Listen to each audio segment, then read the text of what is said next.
get together. The UCLA Bruins coming in from Los Angeles against the homestanding Ohio State Buckeyes. And this ABC Sports Exclusive is brought to you by Natural Light Beer. Taste is why you'll switch to Natural Light. And by your Sears Tire and Auto Center, home of straight talk, good values, and satisfaction. Good afternoon, ladies and gentlemen, and welcome to our presentation of college football here on ABC. With the Bruins and the Buckeyes going at it, and Ohio State coach Earl Bruce said it himself, this could be the toughest game we'll play all year. Both teams are 3-0. UCLA really not tested as yet. They have been ahead in every game that they have played. The weather is going to be a factor possibly this afternoon. The temperature now is 44 degrees. It's a little wet down on the field. We are going to be looking at three young men this afternoon who will get some votes in the Heisman balloting. For UCLA, a pair of them, free safety Kenny Easley and running back Freeman McNeil. And, of course, the quarterback for the Ohio State Buckeyes, Schlicter, is a well-documented candidate for the Heisman. In just a moment, we're going to look back to 1979 and the great finish of the game between these two teams. Light beer, Mr. Conti. And I switched to Natural Light. You switched from that other light beer? Yeah, I think Natural Light's got the taste that leaves them all in the backfield. You bet, and there's nothing artificial in this less filling beer. It's made with only natural ingredients. The real point is taste. Besides, since I... The series between these two universities, which you can see, is very close. But last year in the Los Angeles Coliseum, it was a game to be remembered, with Ohio State winning it by a score of 17-13. Let's go back and remember it for just a moment. UCLA sat on the lead 13-10 and seemingly had the ball game in hand.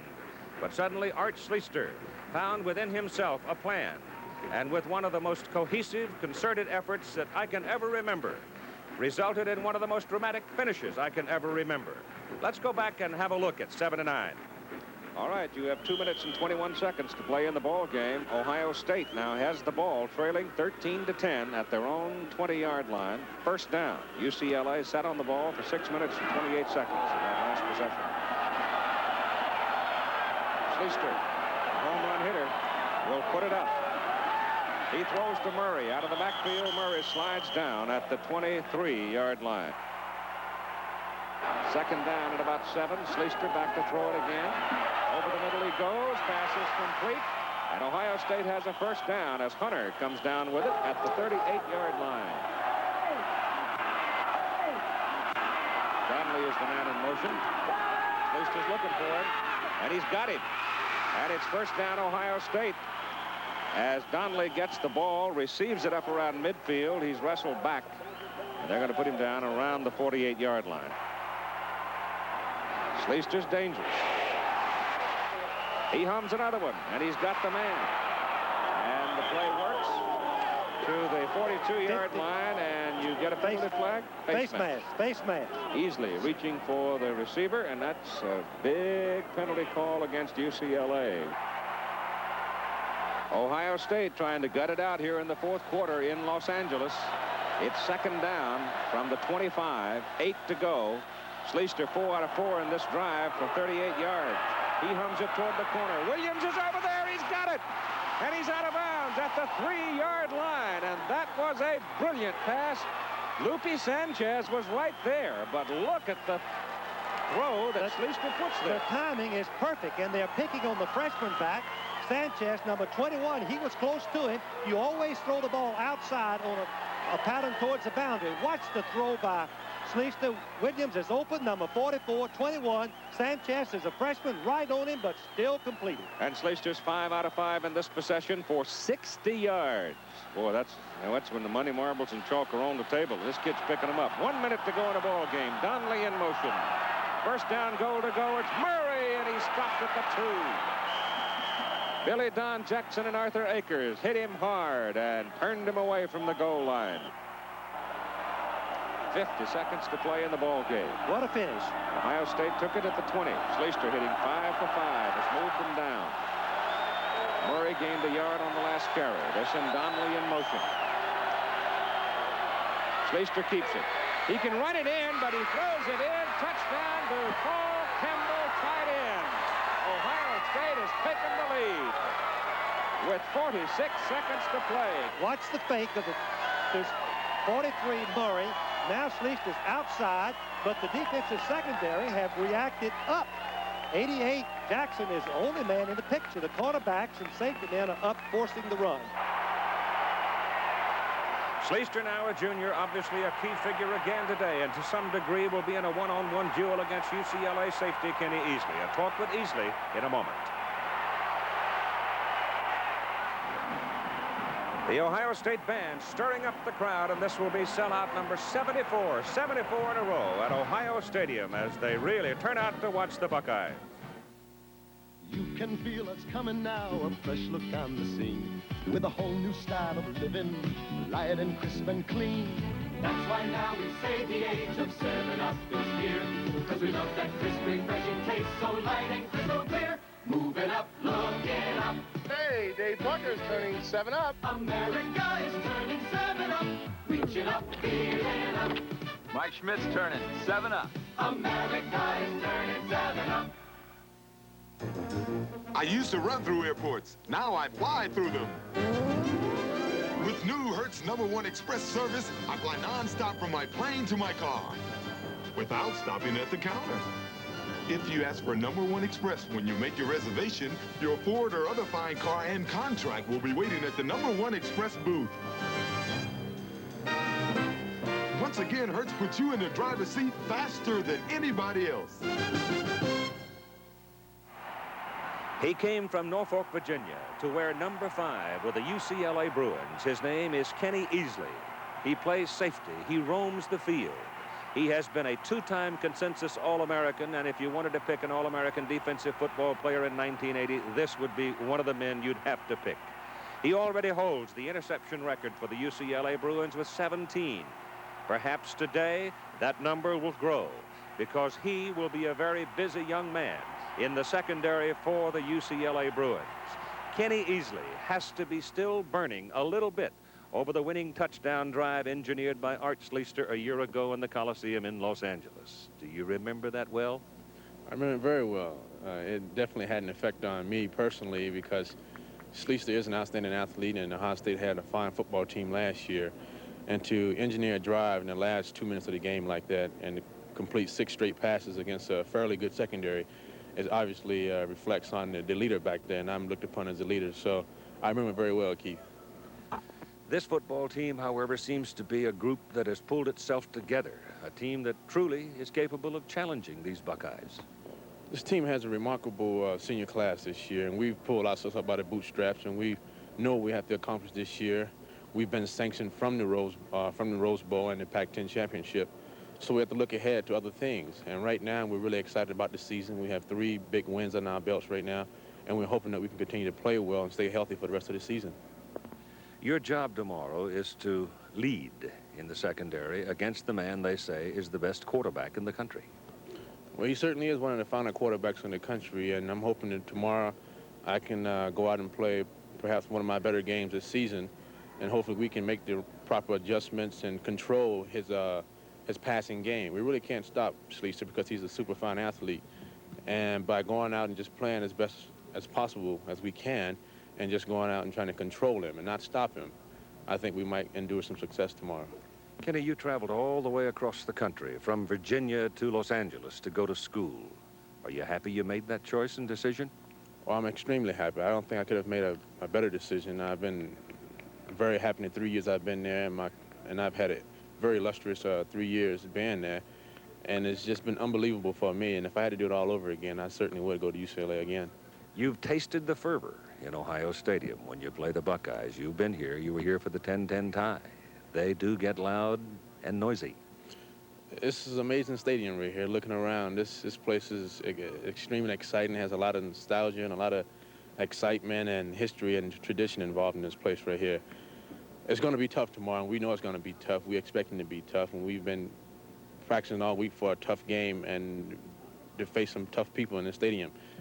Our quarterback have to do an outstanding job making the checks on offense and defensive players, and have to also do an outstanding job of making the adjustments on defense. So we're excited about them. Hopefully our excitement will take us through the game tomorrow. Some comments from Kenny Easley, free safety of the UCLA Bruins, and to me, one of the truly great football players of 1980.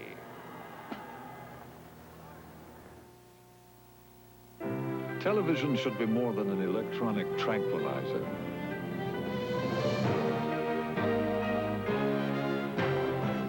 At its best as an art form, television should touch you, involve you, move you. The art of television, experience it at its best on the one television that is itself a work of art. The Emmy Award-winning Sony Trinitron. Sony, the one and only. JCPenney's Plain Pockets corduroy jeans are a great buy at $13.50. But now, for a limited time only, our sale makes them an incredible buy at 20% off. They come in lots of terrific colors with the same kind of styling and fit as the best-selling corduroys, but for only $10.80 a pair. So hurry over right now and pocket an extra $2.70. JCPenney's Plain Pockets corduroys. At 20% off, they're just plain fantastic. Plain Pocket shirts also on sale. When you look at the score, you've got to wonder, is this going to be one of those days in college football with Michigan State out over Notre Dame 9-0 in a game being played at East Lansing? What will happen in Columbus? Who knows? We'll put it on the tee and find out in just a moment. Saturday, it's the stars of the Love Boat and their all-star passengers on an all-new all-star Family Feud special. And on the Love Boat, I get excited just being around you, Jonesy. an astronomer falls in love with a heavenly body. Tonight on ABC. Over 50 1980 Subarus must be cleared to make room for the 1981s. Hi, I'm Dan Vreeland of Vreeland Cadillac Subaru. Four-wheel drive brats, station wagons, and hatchbacks at the biggest savings ever from your volume Subaru dealer. Before buying any small car, compare and drive Subaru, the little giant of the imports, at Vreeland Cadillac Subaru. We need all makes of used cars. We will allow more with the easiest terms on your good credit. Vreeland Cadillac Subaru on the 101 freeway between Ventura and Oxnard. When you think of casual clothes, what store do you think of? Southwicks. When you need work clothes, where do you go? Southwicks. When you want Levi's, where do you shop? Southwicks. When you want quality work boots, where do you go? Southwicks. Southwicks has the style and selection for work, school, or just plain feeling comfortable. Come in and see why Southwicks is the best store for your shopping needs. Now you can find those name brand auto parts you've been looking for at discount prices at Thrifty Auto Parts on Hollister Avenue. Thrifty stocks both foreign and domestic parts for just about every type of car, and they're open evenings as well as Saturdays and Sundays. If you've been having a hard time finding just the right part for your car, Thrifty employees are always eager to help out. Can you guys help me? I need a new oil filter for my car out there. Locally owned Thrifty Auto Parts of Santa Barbara. The do-it-yourselfer's best friend. Key 3, Santa Barbara.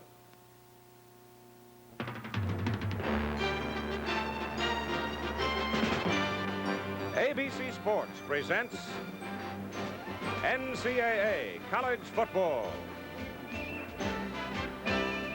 Today, UCLA challenges Ohio State, and some of the key people for the UCLA Bruins: senior running back Freeman McNeil averaging 114 yards per game. Sophomore quarterback Tom Ramsey, 19 of 34 passes and no interceptions. Wide receiver Cormac Carney, a big play man, 8 catches, 164 yards and a touchdown. For Ohio State, quarterback Art Schlicter, who could set another Ohio State record today. Wide receiver Doug Donnelly, who could set another Ohio State record today. And Vladi Onikiewski, place kicker, who already holds 4 Ohio State records.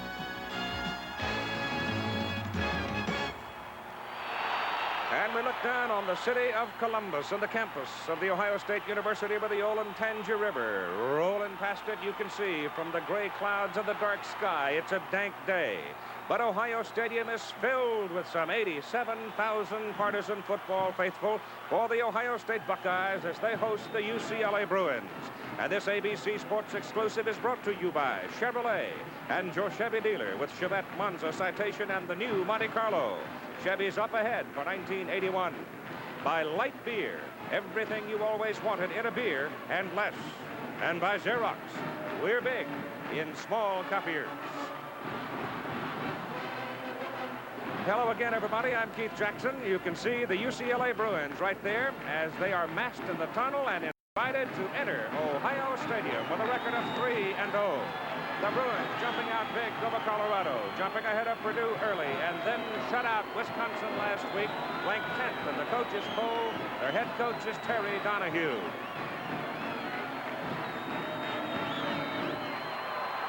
So the Bruins are in the stadium now, and they are jacked up, and working with me today as our analyst is Coach Ara Parsekian.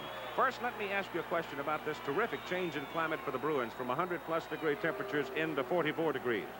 Well, Keith, the elements are always a problem to a football coach, and I'm sure when Terry Donahue got up this morning and looked out the window and saw a mixture of rain and almost snow, that he was concerned. But it has cleared, and I think that the weather is not going to be a major factor. Let's talk about some of the factors now involved in the past start of the Bruins, and start with Homer Smith, the offensive coordinator. Well, Terry Donahue said that he's been a great help to him. He's brought him in as a specialist. He has 21 years of experience, 12 as a head coach. He is running the whole offense. They're doing a great job. They're on the board for 38 points a game. And secondly, Terry Donahue said that Tom Ramsey is quarterback, and he used these words exactly. He had charisma, had leadership, had intelligence, and they're able to do more at the line of scrimmage than they have previously. He has not thrown one interception this year, and certainly you can't discount Freeman McNeil, the third leading rusher in the nation last year with almost 140 yards a game. You can also discount, I think, what Kenny Easley expressed just a few minutes ago, the memories of 1979, because all those kids are going to be playing in a secondary this afternoon were there a year ago. Well, anytime you're beaten, in particular when they picked on that secondary, as you pointed out, they're going to be up for this ball game. It's going to be key for them. All right, we're still waiting for the Ohio State Buckeyes to make their entry into the stadium. Art Schlicter has been barred from interviews. At least we were refused opportunity to talk to him by his coach. So apparently Earl Bruce wanted everybody's attention directed toward this ball game because, as he said, it could be a very tough challenge. And as a matter of fact, this might even constitute something of a bowl attitude for UCLA. But now, let's go back to Schlicter. Let me ask you, is it possible for Ohio State to get too involved and depend too much on him? Well, when you've got a talent like Schlicter, you've got to use him. I think maybe possibly they may be running him too much. You've got to be concerned about injuries. But I'll tell you this, at this stage in his career, and he's going into the 4th game of his junior year, he's probably the best I've ever seen as an all-around performer. He has great throwing ability. I mean, he can deliver hard or soft when he needs to. He has a great runner, great leader. He's got all the qualities necessary. And, of course, Doug Donnelly, his receiver, is the leading touchdown receiver in Ohio State's history with 12. And the Buckeyes finally make their entry into the stadium with a record of 3-0. They came from down 21-3 to beat Syracuse.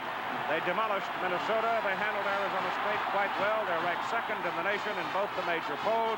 Their head coach is Earl Bruce.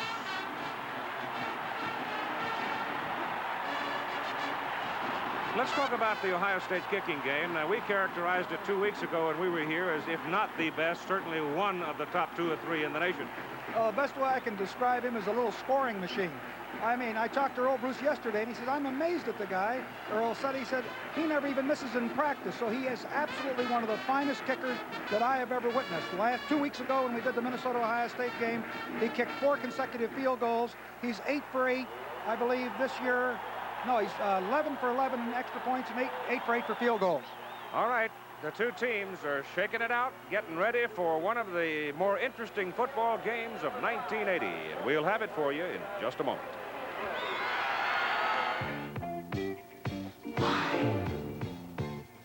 Why? The question is why? The question is why? 81 Caprice Classic. You can spend more. The question is, why? Why spend more for a smooth, quiet ride, plus room and luxury like this?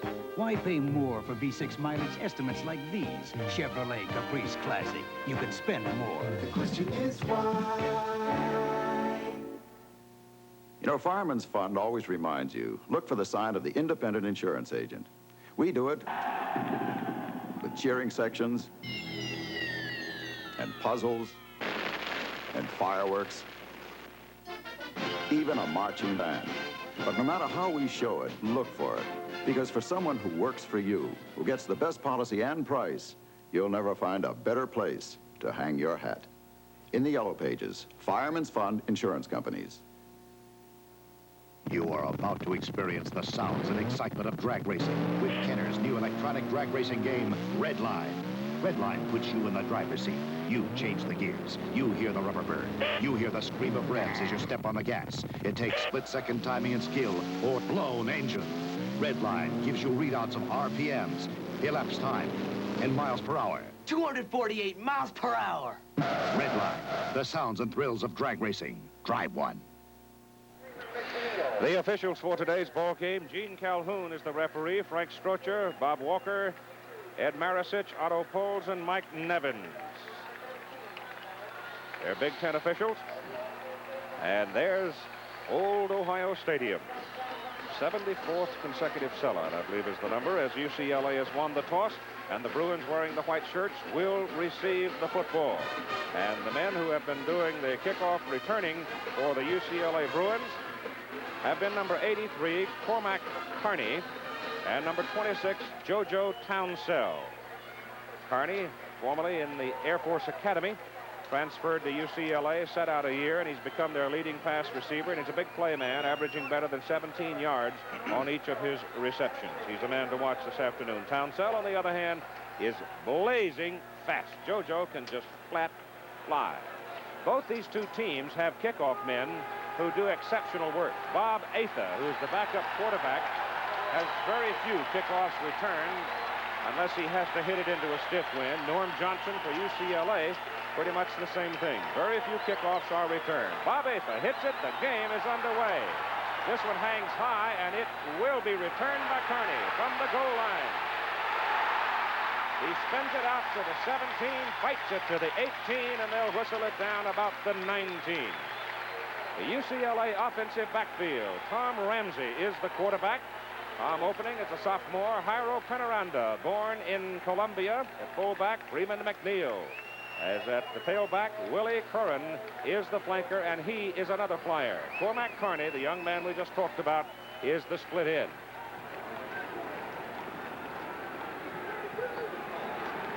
All right, here's your first offensive play of the ball game as the Bruins set up in a power I. And Carney is the wide man with Vince Skillings coming up to play him. They put a tight end in motion, give the ball off to the fullback. And Penaranda finds some daylight as he goes from the 19 up to the 24 for 5 yards. Greg Christensen is at tackle, 260 pounds. Larry Lee at guard, 260. Dan Dufour at center. Dave Odie, rather. He's 255. 266 is John Tautolo, and 250-pound tackle, Louis Sharp. Tim Whiteman is the tight end, alternating with Du Bois, both of them right around 225 pounds. Double wide to the left side. Ohio State showing a 5-man front. 52 defense right now. The play goes inside again to the fullback. This time there isn't much there for him as he punches it across the 25 to the 26. The defense for Ohio State: Chris Ream, Reggie Eccles, and Jerome Foster, the 3 down men. Keith Ferguson, Marcus Marek, John Epitropoulos, and Alvin Washington are the linebackers. Rod Gorley, Ray Ellis, Todd Bell, and Vince Skilling constitute one of the quickest defensive secondaries in the country. Bruno is now in at fullback for UCLA, and they drop back into I. Freeman McNeil is yet to carry the ball. It is 3rd down. They need 3 from the 26, and Tom Ramsey rolls it out, looks to the sidelines, and can't get there. Ohio State's defensive throw is quick enough to corral him at the line of scrimmage. Now UCLA will have to go to the punt, failing to get the first down in their first possession. So the Buckeye defense comes off the field with the crowd roaring. And Matt McFarland goes in to do the punting for UCLA. Dropping back to return the punt for Ohio State is Doug Dunley. Ohio State should get pretty good field position here if Dunley handles the ball well. The snap is good. McFarland's kick is a spinner, hanging up, forcing Donley into a fair catch ball at the Ohio State 37-yard line. But that's pretty good offensive position for Ohio State with Art Schlicter opening at quarterback. Calvin Murray is the tailback, 185-pound senior. Tim Spencer is a 4-5 man at fullback. Doug Donley, who just caught that punt. Gary Williams, a very dangerous man. He burned the Bruins a year ago from his split-end position. So here are the Buckeyes now. Both these teams winning their first 3 games at Ohio State, ranked second in virtually everybody's poll, behind only Alabama. The ball is sitting right on the 37. They start out of a shotgun, but now they'll shift back into the I formation with Calvin Murray, the tailback. They bring Donnelly toward the ball in motion, give the ball to, no, Schlicter keeps it, and he whips it out to Donnelly. Donnelly slides out of bounds at midfield for a first down and 13 yards. Take a look at Donnelly here in isolation. You see him coming back in motion here. What they were going to do is to shift to create defensive confusion, and he's wide open here on this first play. Donnelly just a little turnout. It was cleared out. Actually would have made more yardage had he not slipped on the turf there, as you see. Buckeyes ball at midfield, exactly. First down.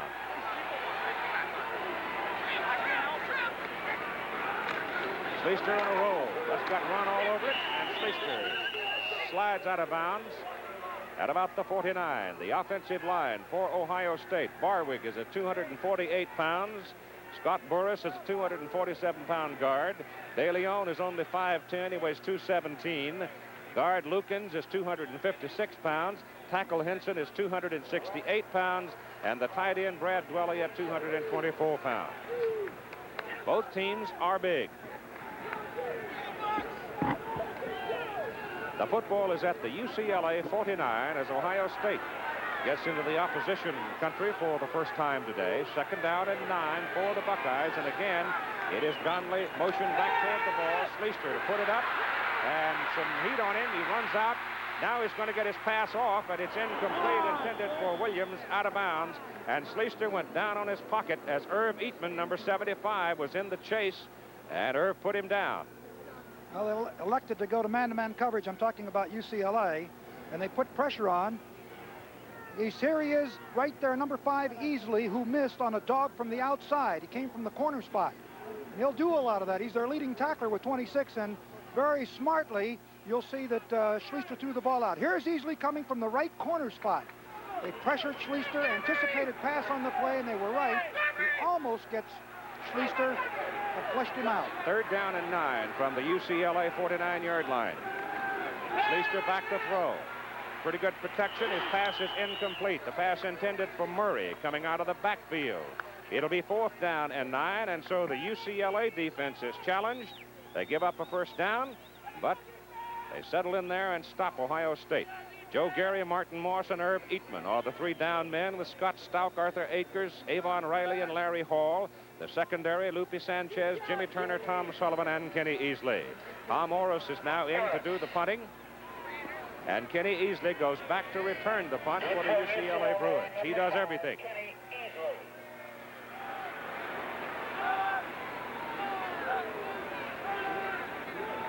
Morris had a punt blocked last week. That's kind of like having snow in July around here. High hanging kick is hit out of bounds. Let's see where they decide they'll put it down. They're going to mark it inside the 20 at the 17. It was a 32-yard punt, but UCLA is still pinned up back inside their 20-yard line. Back in a moment. In 1931, Texaco developed a new gasoline for emergency vehicles called Fire Chief. Not just for fire engines, but family cars, too. In 1941, Texaco helped create a fuel refining process for the national defense. And for tomorrow... Tomorrow, the pressure-packed National League. The Astros play the Dodgers, and the Phillies meet the Expos. Check local listings for the final regular season game in your area. All right, no score. Second possession for UCLA as the Bruins come up. You've got Bruno in at fullback now. And here's another formation, another shift. Winds up, however, at a basic I as Ramsey calls the signals and gives to Freeman McNeil for the first time today. And McNeil hammers his way up to the 20. Looked like Reggie Eccles, the middle guard, led the defensive effort for Ohio State. You see Earl Bruce on the sidelines, and he does get wound up on game day. Oh, he really does, I'll tell you. Both teams doing the same thing, trying to create confusion for the defenses by offensive formations, distorting them. And as regards Terry Donahue, he's a little nervous on the sideline, too. Second down and 7 from just outside the 20.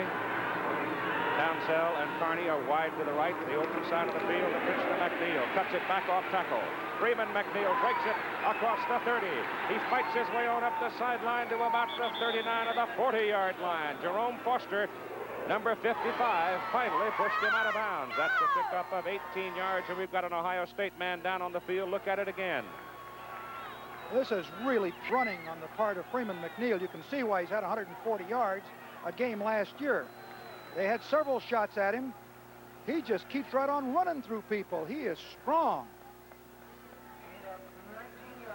Homer Smith says they're not going to try to fool too many people too much of the time. Alvin Washington is the man down on the field, hurt.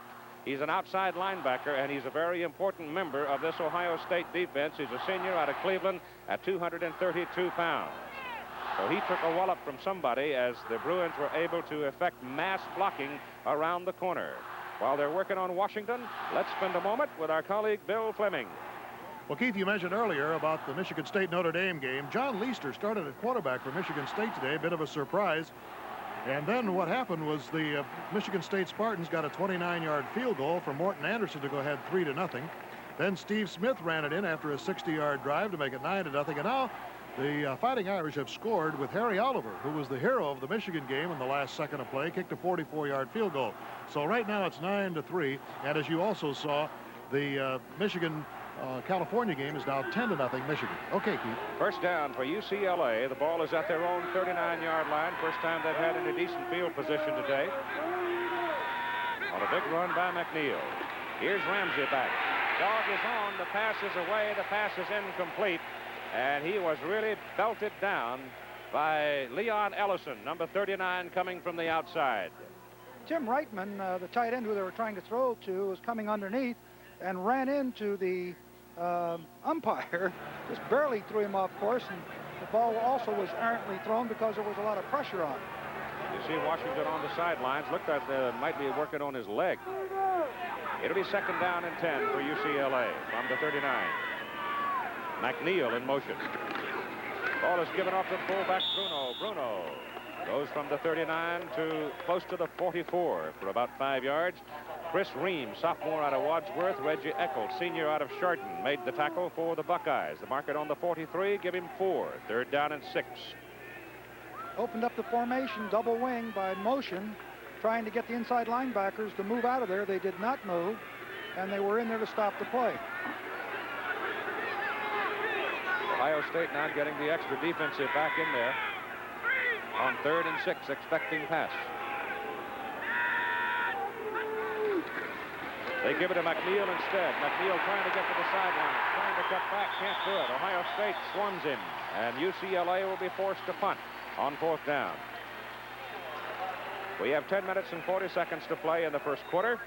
We have no score in the football game, and McFarland is in to do the punting. I remember McFarland 2 years ago at a ball game in Seattle, Washington in the rain. He was pure brilliance that afternoon in punting. His kicking and a block by Kenny Easley of a Washington punt was the difference in the ball game.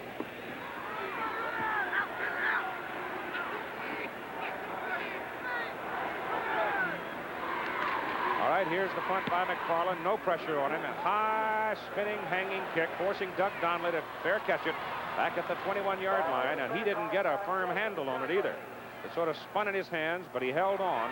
A 37-yard punt, very effective. No return. Buckeyes go to work at the 21. Pittsburgh out over Maryland, 7-0 first quarter. Big difference there is the field position change. Last time the Buckeyes got the ball around the 40. Now they're back to their 20. And Kansas has jumped out to a 16-0 lead over Syracuse after losing to Louisville last week. Virginia leading West Virginia 7-3, and Louisiana State leading Florida in the first quarter by a score of 3-0. A lot of field goals today. First down for the Buckeyes. Out of the eye now, Murray, the deep man. They give it off to the fullback there, Spencer, and Spencer squirts through there.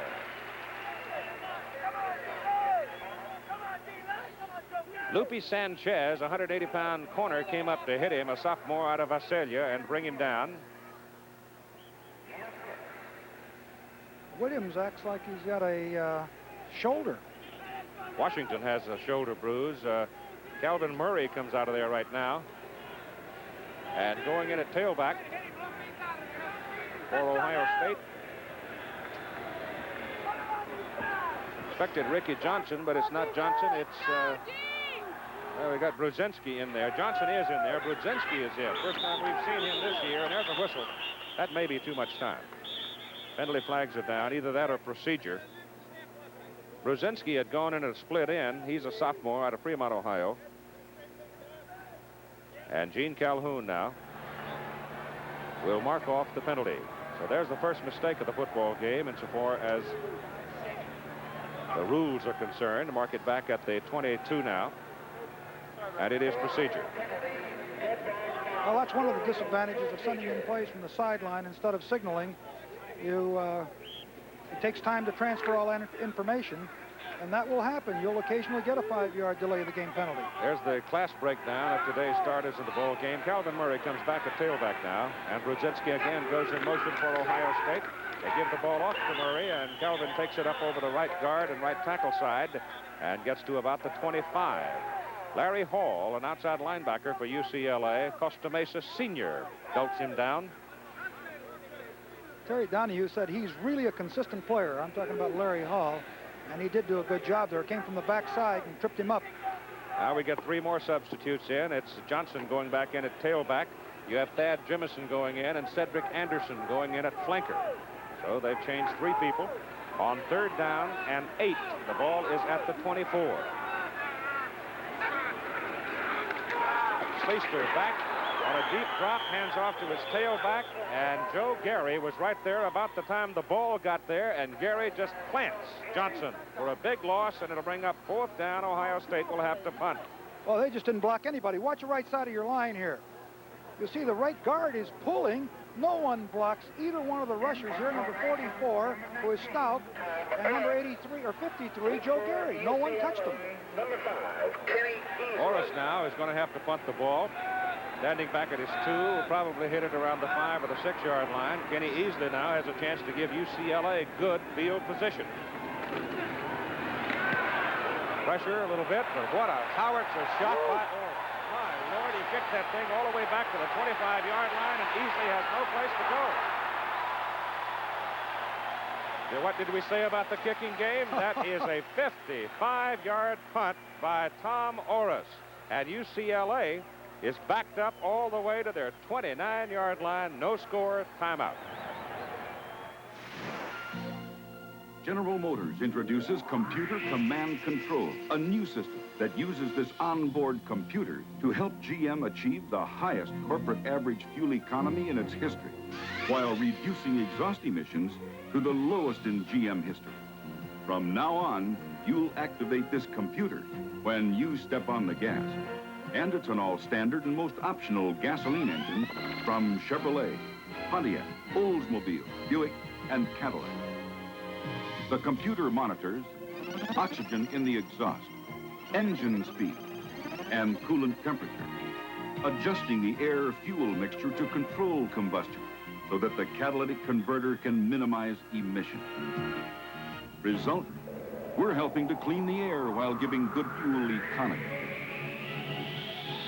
Computer Command Control, designed and engineered for a changing world. The membership of the National Federation of State High School Associations coordinates interscholastic activities programs for 20,000 schools. Millions of boys and girls are educated and entertained by the program. They are the other half of education. Boy, you talk about your kicking game. Tom Orris just shot one into the sky, 55 yards to put UCLA back on its 29 when the Bruins were thinking about something up near midfield. That's illegal procedure against UCLA. Number 70, Greg Christensen, was in his set position, picked his hand up and moved, and that'll cost him 5 and move him back to about the 24. Those are the kind of errors you must avoid. Now they've got first and 15. That Ohio State defense is jumping around, and you really got to concentrate, even though you know what you're supposed to do and know what you're going to do or try to do. And all those red shirts start running around, it's hard. Those are mental errors.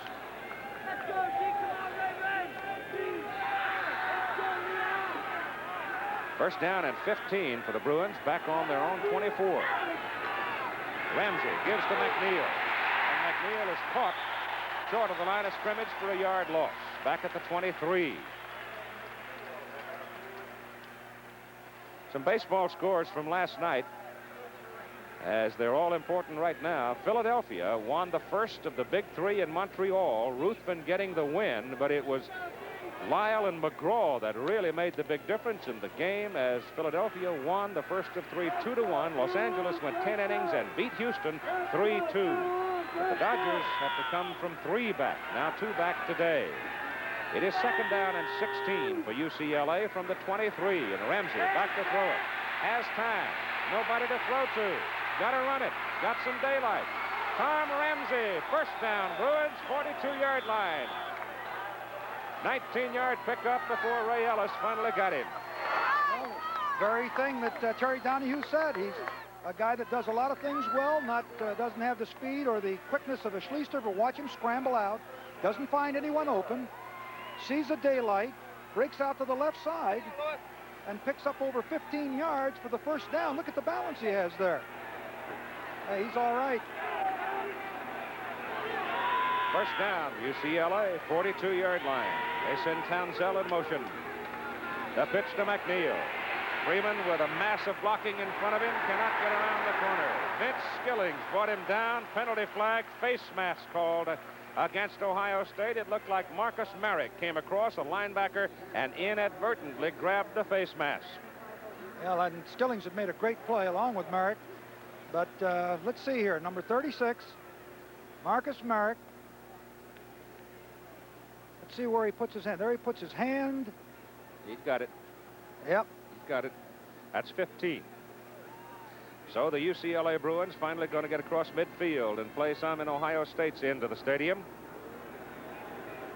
And that's 2 big plays, one by Ramsey, and of course a 15-yarder here. That's 30 yards of advancement. In a game like this, it can be very important, because these are 2 good football teams. First down at the Ohio State 44-yard line.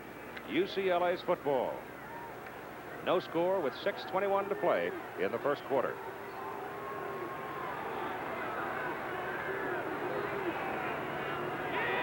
Dufour's in at center now. Double wide left. They've got Grant out there. He's another flyer. They go to McNeil. McNeil's outside. Got some blocking. Freeman McNeil to the 35. He tried to make a cut. Couldn't feel it back inside.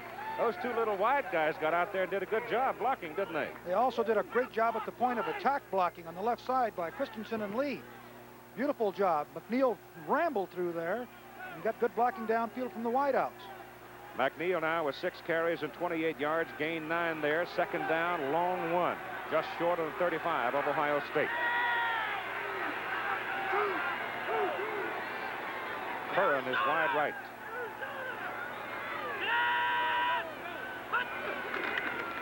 McNeil up the middle. McNeil's got the first down as he gets down to the 33 of Ohio State. So the Bruins put another first down on the board as Foster makes the tackle for Ohio State. I'll tell you, that McNeil is tough. The first guy does not get him down, as he's averaging 5.3. He missed a Wisconsin game last week. As a matter of fact, he missed both Wisconsin games the last 2 years. Yeah. He's coming off of a hyperextended knee, but it looks like it's fine now. He's strong. Tomorrow afternoon, the baseball games, as you see there. UCLA quickly up. Ramsey turns, gives it to the fullback Penaranda. And Penaranda is pinned down by Reggie Echols, the middle guard. He gained about a foot, and that'll do it. Tomorrow afternoon, Philadelphia is at Montreal. Houston is at Los Angeles. And you'll see those games right here on ABC. Check your local listings for the game in your area. Those 2 games right there could be, depending on what happens today, for the division championships in the National League.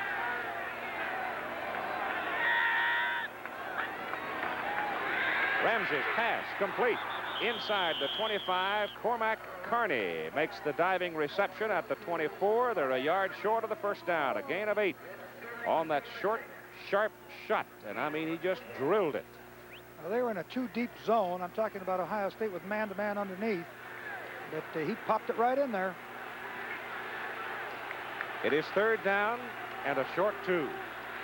Double tight end, at least. Maybe even 3 tight ends in this alignment. That's what they've got. 3 tight ends in there. Penaranda and McNeil. It figures McNeil. It is. And he's got the first down at the Ohio State 21. Homer Smith told me earlier this week that they were going to give him a lot of looks, but they might not be quite as fancy as you think because they feel they have enough strength to just stand in there and go head up with you. And that's exactly what they did right there. That's what they did on the big sweep that McNeil turned in. UCLA is commanding the line of scrimmage at this stage. McNeil is bleeding the yardage. And Ohio State's going to have to tighten up their defense. They're down around the 20-yard line. This is the 10th play in this possession by the Bruins. They started back on their own 29, overcame a 5-yard penalty and a 1-yard loss. First down at the Ohio State 21. Buckeyes showing a 4-man front, gives the ball off inside to the fullback, and the play gains to about the 18-yard line. Before the front 3 of the Bucks, Ream, Eccles, Foster get some help from the middle linebackers, Epitropoulos and Merrick.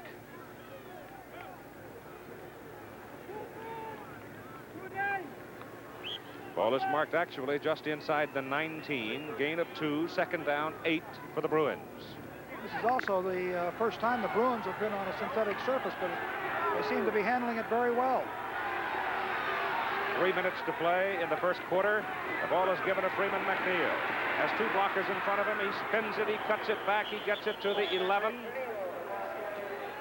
I think he's going to be just short of his first down. Tell you right now, UCLA is just flat out hitting Ohio State. Coming to the corner or inside, and they're just pounding through there. This is just basic, hard, tough football. They'll bring the chains, I'm sure, to determine, aren't they? Or are they? I would think this. It's very close, but it looks like it is short, so the chains will come. One of the reasons they're able to move that ball so well is I'll go back to the size of the offensive line. It's 260, 260, 260. 266, 250, and 235 tight end. Well, I'll tell you. And I was looking at film yesterday of the Wisconsin game, and I thought the offensive line performed very well. They were well coached. There they are. You can see they're 6'4" average and 258 pounds. You get caught under that bunch of elephants, you'd think the barn fell on you. How about, and you've got McNeil coming in there a little over 220. Do you feel when you work on grass and play on grass, and then all of a sudden you come onto the rug, it would seem to me that you're going to be a little quicker too. Yeah, you feel faster on this kind of a surface. It is. It's a very, very quick surface, and grass seems to slow down the great scat backs, but they get on this kind of a surface, they go. Now, a guy like McNeil can go on any kind of surface. The ball is about 2 feet short of being a first down. Third down.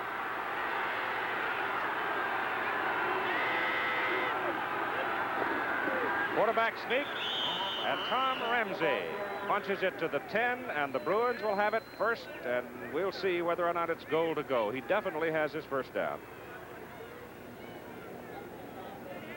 It's marked just on the 10-yard line. Well, that's a hard way to get it. The ball is sitting right smack on the 10, so they've got to go all 10 yards to get into that end zone, and that can sometimes be rather difficult. That can be testy. This is why you go to the goal line attack. When you work on it, you put the ball on the 10-yard line, and it's tough to get in against a good defensive team. Let's see what happens. 5-man front now for the Buckeyes defensively.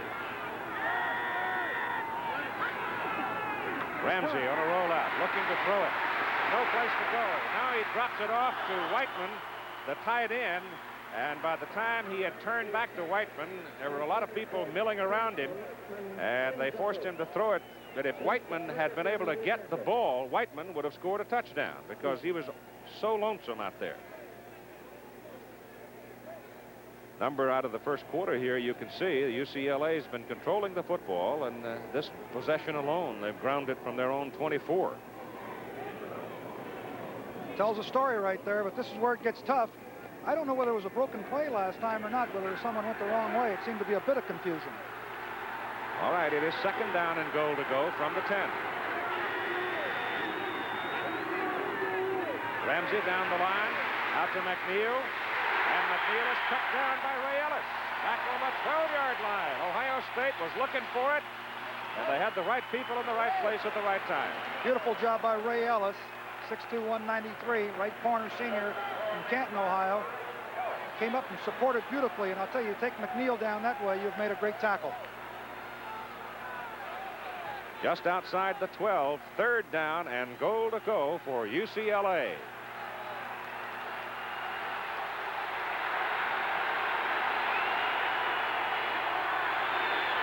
Ohio State drops off.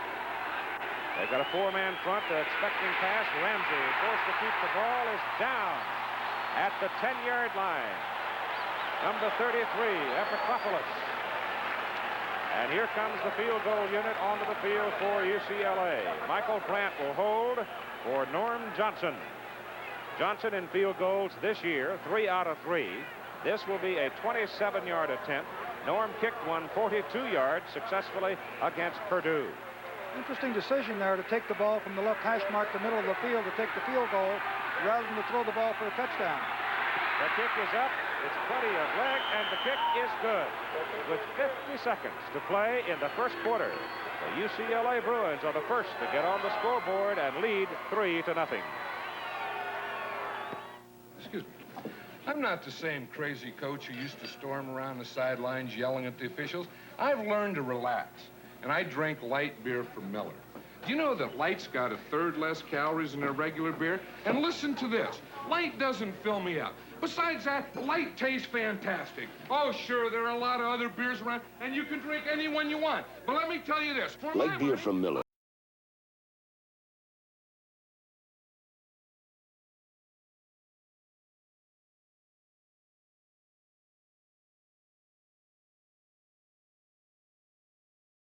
Everything you always wanted in a beer, and less. As I was saying, I don't care what anybody else... Falcon Parcel Service in Mountain View, California runs their Chevy Chevette fleet 24 hours a day, 7 days a week.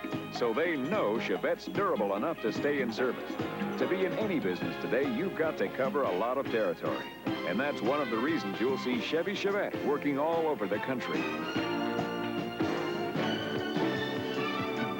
And starring in the Joey Chitwood Thrill Show, the 1981 Chevy Chevette, one tough son of a gun. Saturday, one of the nation's toughest rivalries. The Oklahoma Sooners meet the Texas Longhorns. Saturday on ABC. There's your score, 3-0, 50 seconds to play first quarter. UCLA will kick off. The Bruins, with that 27-yard field goal by Norm Johnson and a packed house at Ohio Stadium, now will kick off with Calvin Murray and Thad Spencer. The fullback and the tailback are the deep people for Ohio State. The kick will go into the wind. It's not a very strong wind. Norm Johnson will hit it. He's going to kick it from the hash mark. At fullback, incidentally, Spencer's about a 4'5", 40 man. He can fly. He'll be hard-pressed to put it into the end zone. He hits it up there and hangs.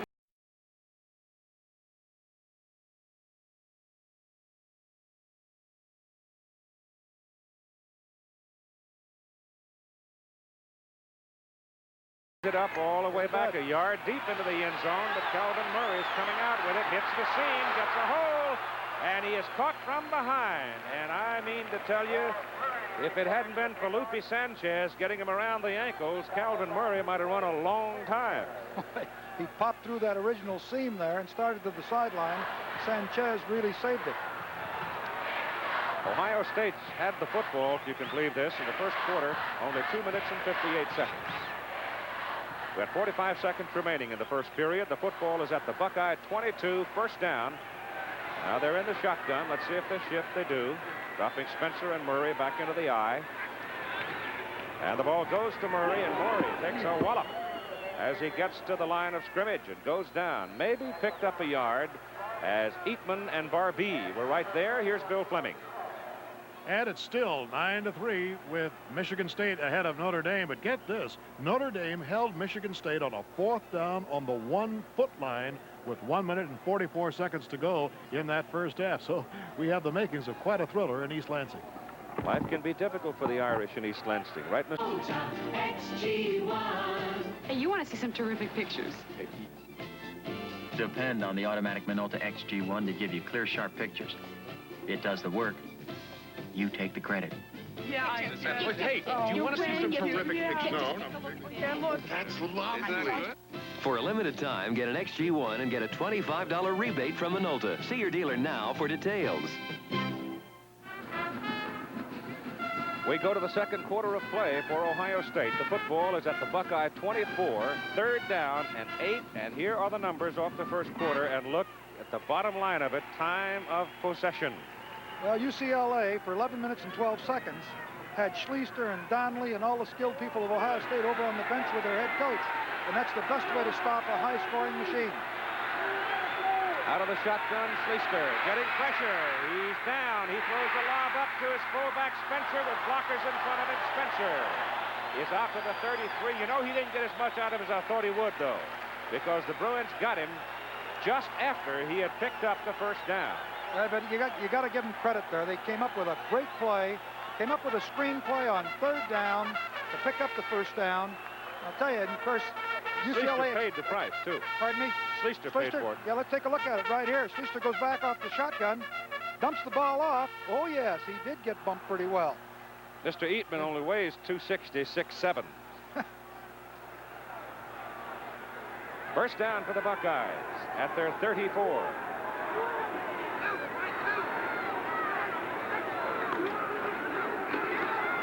It's Ricky Johnson, the tailback. And he's up near the 40.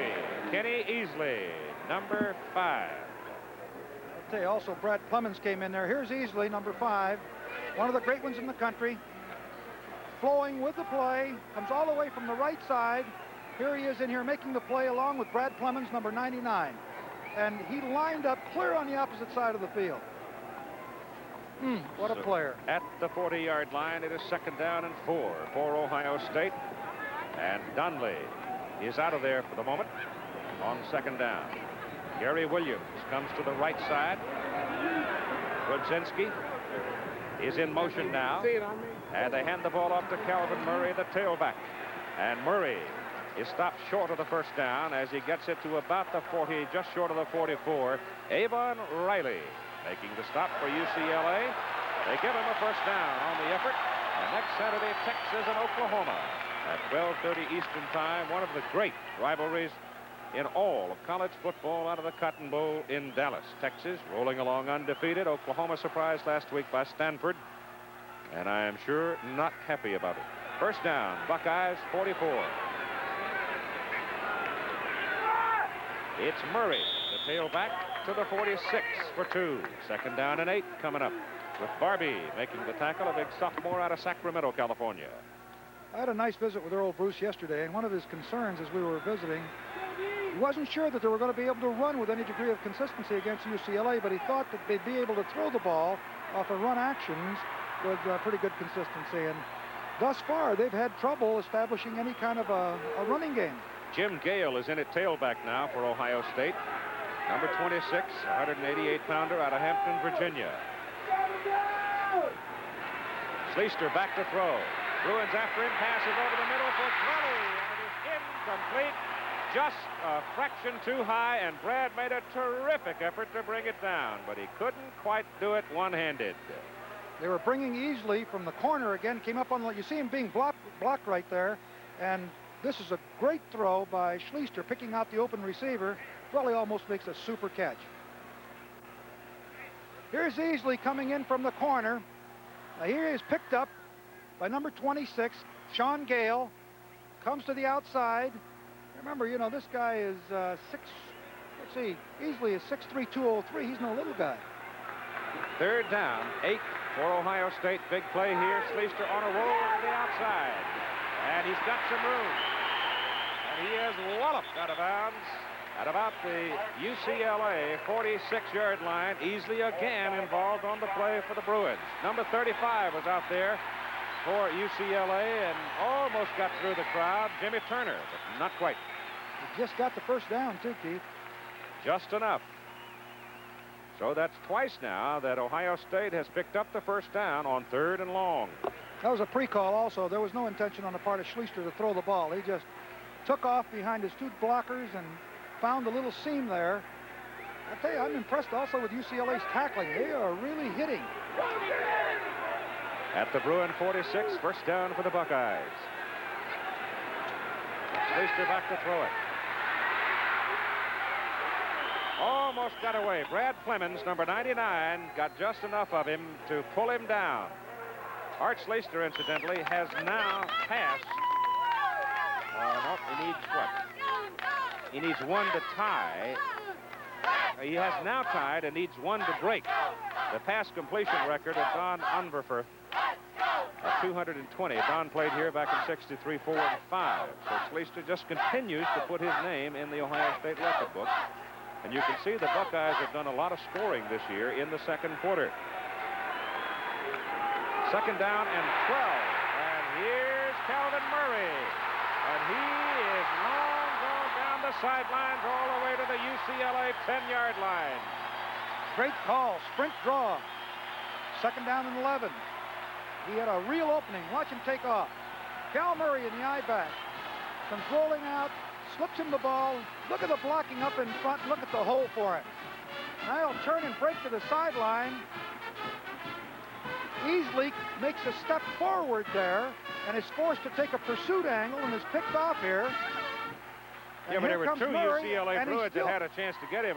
Sanchez just flat missed him out there in the open. Well, he made a good move on him. Put a good move on him. Murray's a good back. He sure is. It is first down and goal to go for Ohio State. Just inside the UCLA 10, and here's Schlicter on a roll left.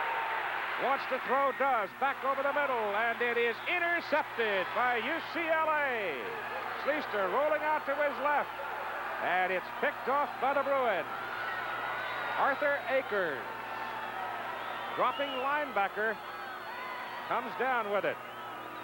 And so the Bruins turn away the Buckeyes on a pass interception in the end zone and keep the lead of 3-0.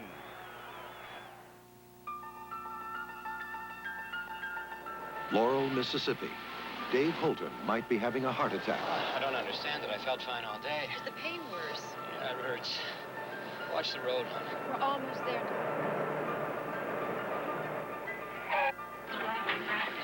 I think it's his heart. Laurel's Community Hospital has an IBM electrocardiograph system with a built-in computer. Like conventional systems, it records patterns of heart activity. But unlike those systems, it analyzes and interprets the patterns quickly and prints a comprehensive report at bedside. Oh, doctor. Feeling pain now? Yes. I don't see any evidence of a heart attack. It might be indigestion. Sometimes the symptoms are very similar. We need to check you further. Can I see that, doctor? Sure. I'll try to explain it to you. See this line right here? IBM, helping put information to work for people. Let's have a look at the play. Schlicter rolling to his left. You can judge for yourself whether or not he had a poor piece of judgment on throwing the ball here. He throws way off balance, as you see, and there was no one open, I think, judgment-wise. You see Donnelly right here, number 47, and of course, there he steps right inside of it and picks it off. Number 32, Roland Tatum. It was Sullivan that came down with the football on the interception for UCLA. Let me correct that as the Bruins go to the attack. Up at the 24-yard line with McNeil carrying it. And there was a little taunting going on after the pass had been intercepted here as Kenny Easley comes up and taps Art on top of the noggin. Uh-oh. That's liable to make him mad, Kenny. That's I don't think I'd do right. that. You got to remember there's a lot of football to play here. Just short of the 25-yard line, second down, 5.5 for the Bruins. It's the fullback, nothing. Nothing there as Foster, number 55, locked the legs of Penaranda. There's Sullivan, the young man that made the interception for the UCLA Bruins. Hey, Tommy, that's his mighty happy now. Second interception of the year. Rain delay in Montreal between the Phillies and the Expos. The Expos now up against it with the Phillies having won last night. Yankees jumping out 1-0 over Detroit in the first of 2. Third down and 5 for UCLA as McNeil goes in motion and Ramsey rolls it out. Washington's after him. His pass is thrown short to Freeman McNeil, and McNeil gets it up across the 27, and it'll be fourth down for the Bruins. Well, Washington came from the backside. Alvin Washington, number 15, finally got to Ramsey, and Ramsey looks like he's hurt just a little bit. I guess he's okay. Washington also holding that left shoulder as he comes off the field. He was taken out, remember, and injured, and he is really carrying that left arm gingerly as he comes to the sidelines. All right, McFarland is in. Donnelly is back. And you see they're looking at Ramsey right there as he took that wallop to the midsection. Rush on, kick is away. Good kick, too. Another beauty. Boy, we've seen some great punting already. Donnelly goes all the way back to his 19-yard line, and there's nothing around it but white shirts. That was a 53-yard punt. Penalty flag down on the field now. Let's see what it's about. Maybe a personal foul. Could very well be a late hit call against UCLA, because I saw one of the Bruins slam the turf in dismay. Ohio State players are clapping their hands. There's your personal foul indicated by Gene Calhoun. That's 15 yards, and the Buckeyes will get good field position out of it.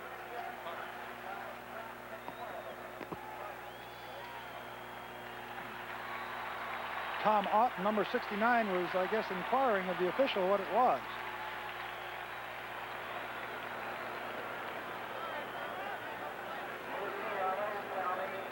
I think the penalty call was against UCLA's 59. The center before. He was the man in a way banging his hand on the turf. All right, the football is put down at the Ohio State 38. First down for the Buckeyes. They give it to Spencer, and Spencer finds daylight. Cuts it back over the left side. And he's up to the 45, close to the 46. Here's Bill Fleming. And more heroics for the Fighting Irish in that game against Michigan State with just 2 seconds to go in the first half. Harry Oliver booted a 28-yard field goal. So it's now 9-6 as the Fighting Irish have that uphill battle against what apparently is an inspired Michigan State team today, Keith. Muddy waters. Got the Spartans cranked up. Second down, call it a 7-yard pickup. Second down and 3. The ball goes to the tailback. And maybe a yard on that carry. You're right, Ara. Ricky Johnson really took a pop. They are really doing some whacking out there. Well, that defensive team of UCLA has only given up 28 points, even though they've given up considerable yardage defensively in their 3 games, 372 yards a game. I think a lot of that was after they were ahead 56-0 at Colorado. It's third down and a yard to go. Avon Riley, you saw out of the game, shaking a little bit at linebacker. Brudzinski's in motion, and the ball off the tailback, and the forward progress is the key here. He was driven back, but looks to me like he's got the first down as the linesman marks it up on the 49. That's close. Michigan 17-3 over California at halftime. And it is a first down at the 49. Kansas jumping all over Syracuse. And Pittsburgh on top of Maryland by 21 zip. North Carolina handling Georgia Tech. And West Virginia has gone ahead of Virginia. First down for the Bucks at their own 49. Caught by Eatman, dragged down behind the line of scrimmage.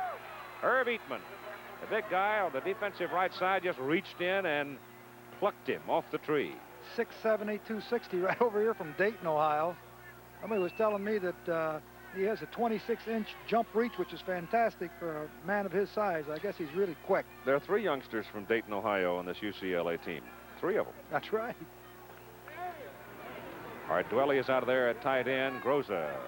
Judd goes in. That's Lou's boy. It's Donnelly and Williams both to the wide side of the field on second down. And 14, Schlicter back.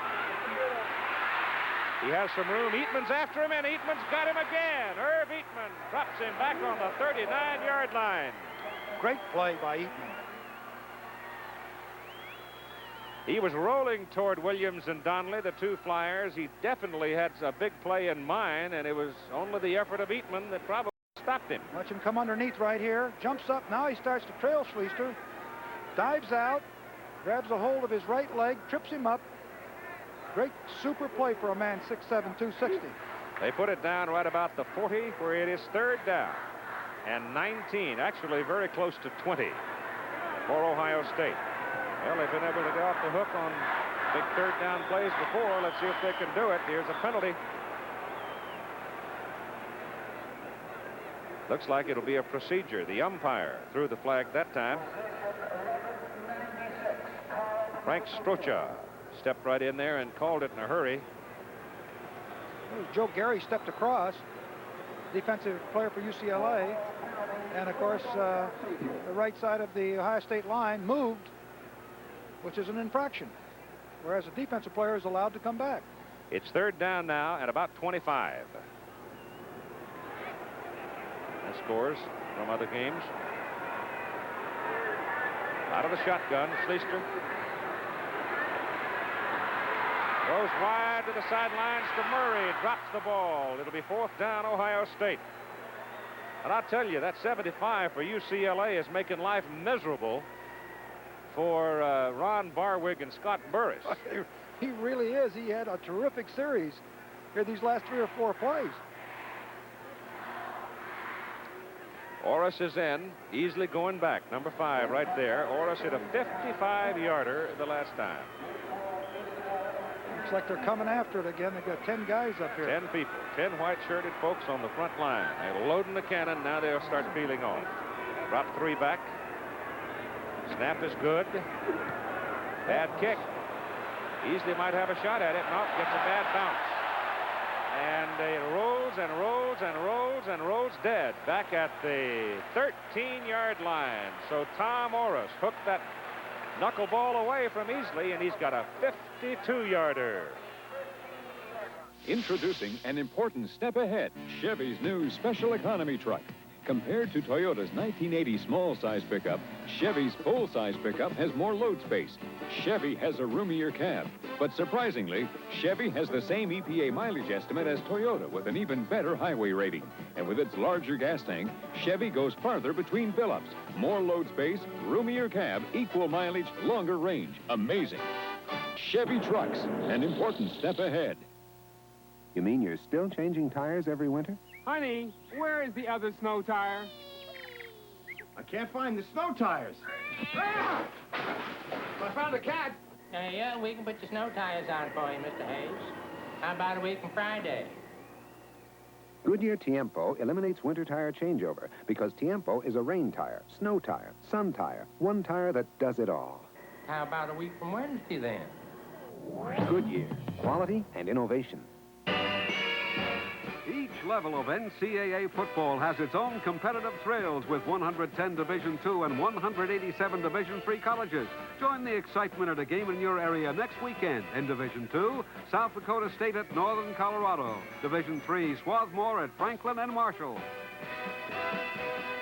Art Schlicter on the phone to the people upstairs to get some ideas about what to do the next time he's in the lineup. First down, UCLA at their own 13 after that 52-yard punt by Orris. Freeman McNeil cuts it back up the middle and punches it out to the 17. Pickup of 4. And John Epitropoulos, 33, in there along with Marcus Merrick. There's Big Irv.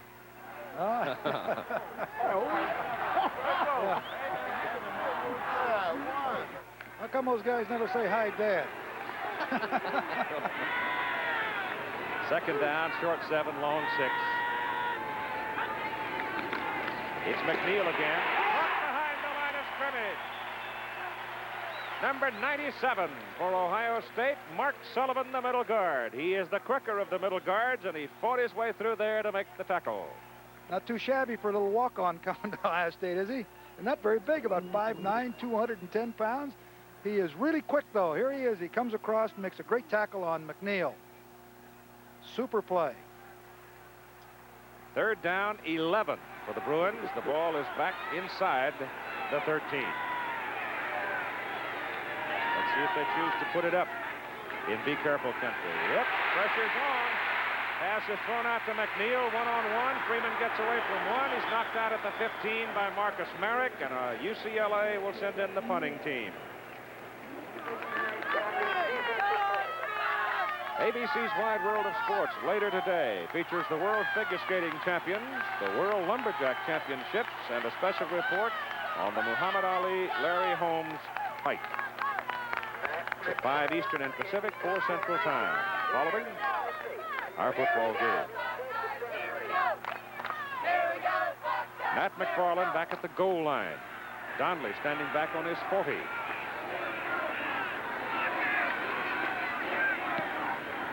McFarland's kick, good spinner. Donnelly has to wait, makes the catch, and he's knocked down.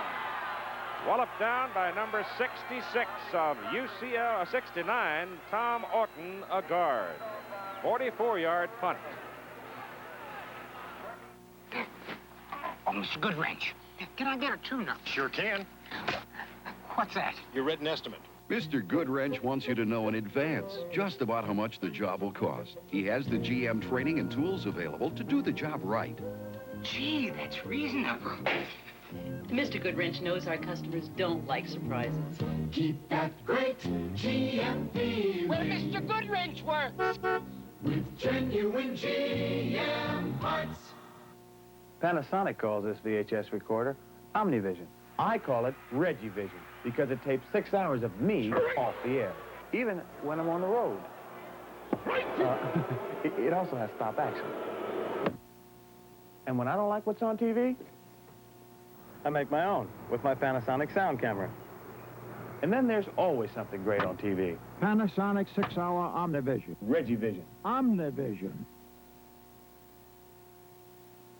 Baseball's best, the American National League Championship Series beginning Tuesday on ABC. The Goodyear Blimp Enterprise from Pompano Beach, Florida, with Captain Don Plaskadak out of Randolph, Ohio. He played at the University of Miami. He was a quarterback.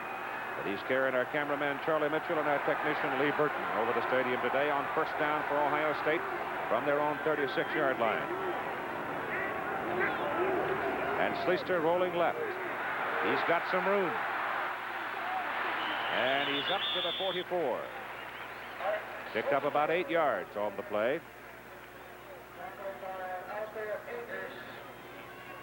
Herb Eatman, 75, who had a big series the last time. Now, he's handled, however, this time, as you can see, by Scott Burris, the left guard of Ohio State. Scott's no little fella either. He's 6'3", 247. Did a good job there. He got outside leverage on him, walled him off, and kept him from getting to Schlicter. At the 44, second down and about 2. Donnelly wide to the right.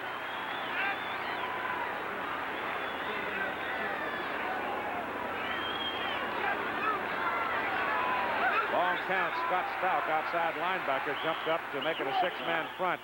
And that long count and the obvious audible at the line of scrimmage may have been expensive for the Buckeyes. You see there, Gene Calhoun calling too much time on Ohio State. It'll cost them 5 yards. And Earl Bruce on the sideline is upset. Apparently the play was changed at the line, and they exceeded the 25-second count. Missouri over Penn State, 7-0 first quarter. Penn State had a piece of bad luck, as one of their great defensive players, Larry Kubin, tore up his knee in practice and is out for the rest of the season. Now it is second down and 8 from the 39. Schlicter hands the ball to Spencer. Spencer gets to the 40, and then he is driven back. I think Eatman, 75, is in the bottom of that stack. Yeah, they were. Arthur Akers, 39, was the guy that really put the hit on him. Looks like Ron Barwig has hurt his ankle. Barwig walking gingerly. Yep. 21-3, Pittsburgh over Maryland in the second quarter. So Barwig shaken. That should put Bill Roberts into the ball game, a freshman out of Miami. Ron's played a lot of positions. He's played tackle. He's played tight end. He's gone back to tackle. He's been back at tight end. He's played, had a lot of different chores around here at Columbus. And also came off of an injury of a year ago. So time is out for the moment with 3 minutes and 5 seconds to play in the first half, and UCLA sitting on a 3-0 lead, a 27-yard field goal by Norm Johnson. Oklahoma, Texas, next Saturday from the Cotton Bowl in Dallas. And Oklahoma and Texas is just about all you need to say, isn't it? Those two get together. Oh, it was a great rivalry. We'll have it at 12:30 Eastern time for you. Barwig coming off the field. He's walking off. He's 6'8". You Good see him player. walking by one of the trainers there. He's just about a head taller. It's Mike Palinuk who goes into the ball game to play the tackle position, number 79. There's Terry Donahue on the sidelines. Earl Bruce is on the near side to us. Ohio State's ball. It is 3rd down and 7, and Schlicter back to throw it. He's got Murray, but they run him out of the pocket. He's got some room. He's got the first down. Well, that's Schlicter. He can do a lot of things for you. And again, Ohio State gets off the hook on 3rd and long. Well, that's why when you have a scrambling quarterback, a quarterback that can run, pick up a first down, you can see the difference here. He has 4 more opportunities, or at least certainly 3 more opportunities, because it's a first down. Quarterback that can't run would have had to throw the ball or had to eat it back there because no one was open in negative yardage. Oh, he had Murray. He had Calvin Murray coming off into the right flat, but couldn't see him because the pressure was on. It's Ricky Johnson. Whoa, Bango at the 49 of UCLA. He ran into Eatman. I don't know why they keep running over to that side. That Eatman has been a tiger in there. Yeah, I might choose to run a little bit the other way. He's having a good afternoon. Ricky comes out, and Cal Murray goes back in a tailback for Ohio State. Gary Williams, remember that name. They haven't thrown to him yet. They give the ball off to Murray, and Murray is down to the UCLA 45. And Arthur Akers, number 39, is underneath him. Less than 2 minutes to play in the first half now. It's been a tough, head-knocking, old-fashioned country game here, with each team testing the other in the trenches. Play comes in from the sidelines. This has to be the best defensive team that Ohio State certainly has looked at in their schedule. Ricky Johnson brings the play in and sets up the tailback on 3rd down and 4. And Schlicter to throw. Has a lot of time. Going to run it now. And they take him to the sidelines. Jimmy Turner, 35, rolls him out of bounds. I'll tell you who was open down there. Did Akers, you see? 39, took him out. You see Cedric Anderson coming across the field deep, and Schlicter could not pick him up. He was wide open in the heart of this field. It's 4th down. They need just about 3 yards, and the kicking team is coming out. You got to punt the ball away here, absolutely. 1 minute and 27 seconds. Yeah, one conservative protecting another one here. That's a lot of yards away. Both teams are playing the swarming defense. 4th down, and the kick by Oris. Tom trying to dump it down there deep, and he's done it. Nope. Oh. He was sort of dragging its tail when it hit the ground and spun onto the end zone. A 44-yard kick by Tom Oris, but he almost plunked a 9-iron down inside the 5. Timeout, 1:19 to go, first half. Recently, I had troubles with my most trusted employee, me. I was spending too much time getting out mailings, presentations, invoices. I wasn't pulling my weight, so I did what I had to do. I replaced me with a Xerox small copier. It makes copies right on my letterhead, and mailing labels, and even copies bills like this, and it works for a lot less than I did. They should have fired me years ago. Right. Be more productive. Call Xerox.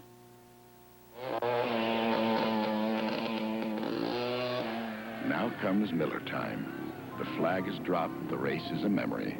And now you're coasting into the best tasting beer you can find. Miller High Life, America's quality beer since 1855. If you got the time, if you got the time, we've got the beer. If you got the time. Tomorrow, the pressure-packed National League. The Astros play the Dodgers, and the Phillies meet the Expos. Check local listings for the final regular season game in your area. That's the Olentangy River running past the stadium. 88,000 folks stuffed in here. First down, UCLA. They lead 3-0 with 1:19 to play in the first half, and Freeman McNeil has the football, and he gains 1 yard before he is ruled back by Messrs. Foster, Epitropoulos, and Eccles. Look at the numbers here in this first half now on the rushing. First quarter, it was UCLA dominant. Second quarter, it was Ohio State. And the big difference, of course, being the interception in the end zone. Ohio State calls a timeout here to kill the clock on second down and about 8 for UCLA.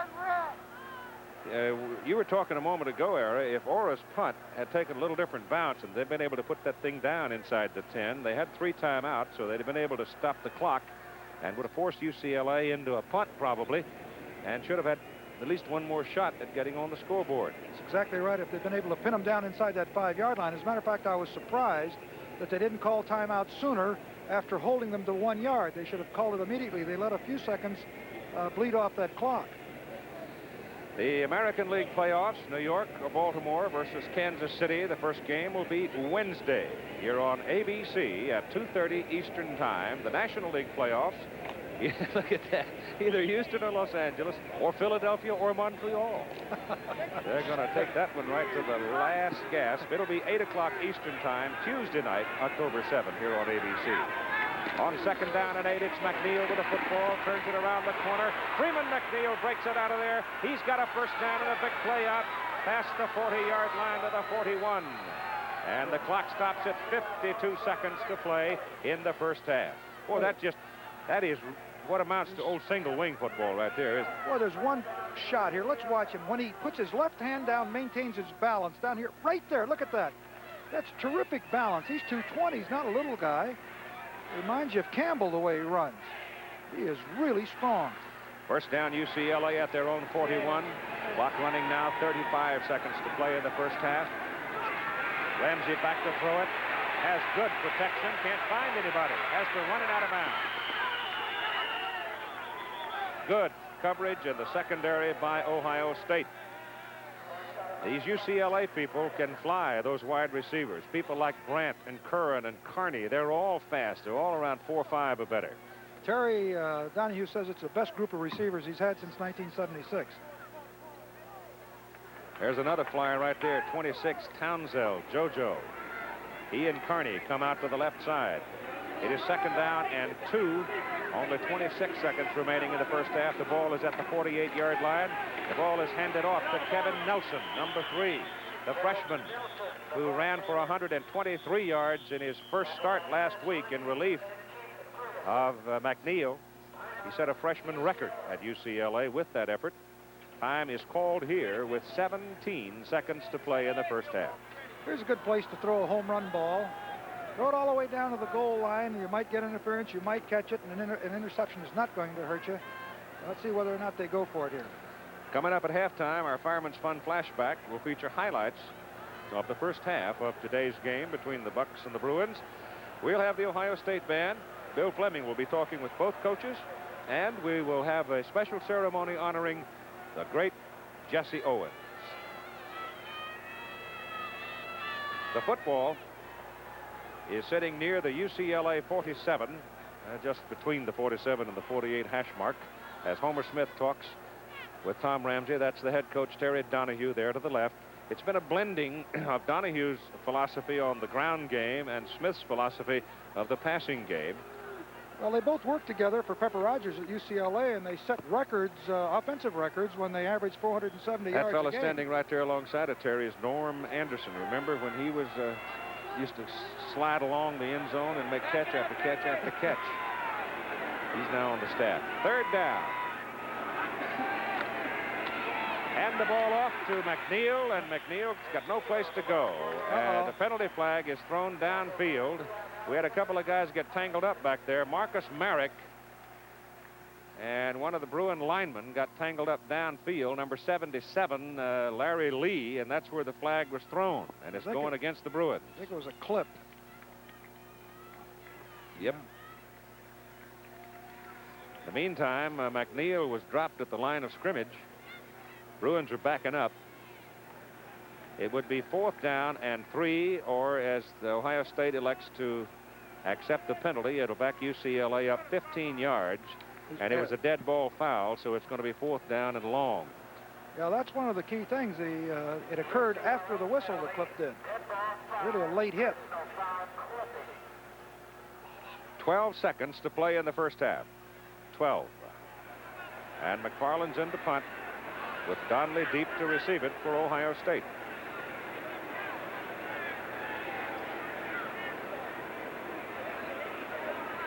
Some kind of problem over on the sideline between Easley. Officials not letting him into the ball game. No,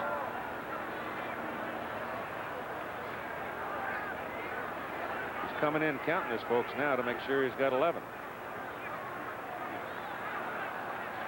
It is Easley who sits in the blocking position. He was in that position, who was it, against Purdue? Yeah, and they snapped the ball to him and he took off. He plays everywhere. Went for 25 yards. Could happen here. Gadget, maybe? Nope. Big rush. Nobody back now as Donnelly had come up short. And the football is going to roll way back there to about the 10 or the 12-yard line. And time will run out at the end of the first half. A 55-yard punt by Matt McFarland. And the UCLA Bruins on a 27-yard field goal by Norm Johnson has the lead over Ohio State by a score of 3-0. And here's Bill Fleming with Coach Terry Donahue.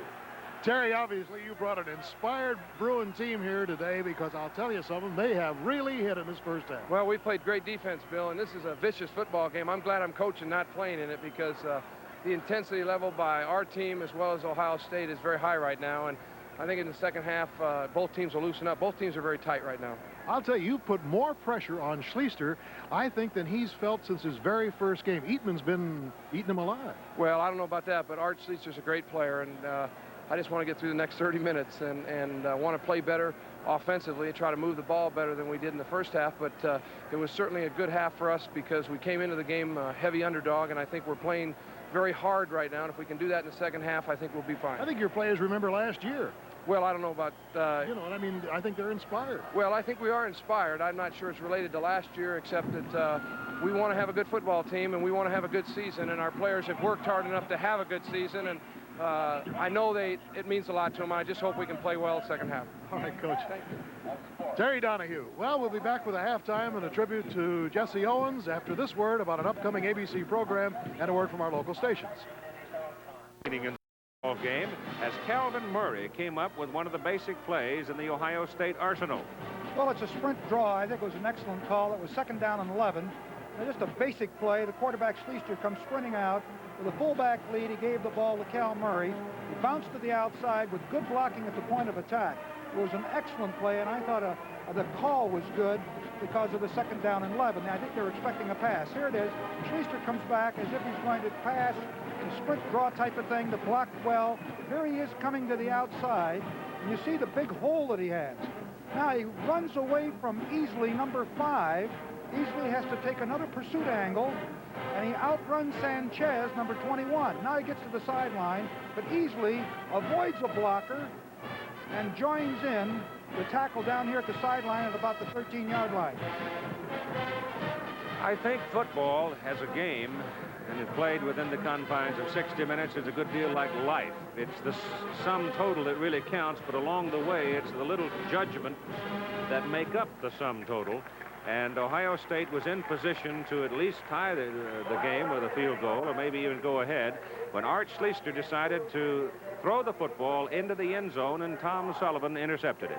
I think the key thing here is that he was not open. When he threw the ball, he had to keep in mind that it was a 1st down play, and he had 3 more opportunities in the event that he didn't get that one in. I mean, unless he is glaringly open on the play, he probably should have thrown the ball away. But it was a key interception by Sullivan and nullified a scoring opportunity on the part of Ohio State. Jesse Owens is being honored at halftime. The great man who became the star of the world for his performance in the 1936 Olympic Games in Berlin. Jesse's passed away, but he will be remembered forever at Ohio State University, where he was a great gentleman and a great athlete. You know, for business insurance, Fireman's Fund fits most everyone, large or small. For example, it helps cover a business as huge as Ralston Purina or as small as Beckman Turf and Irrigation, Anheuser-Busch, or Fantas's Restaurant, even the Chicago Cubs. So for your business insurance, ask your independent agent about Fireman's Fund. Large or small, this hat is just your size. In the yellow pages, Fireman's Fund Insurance Companies.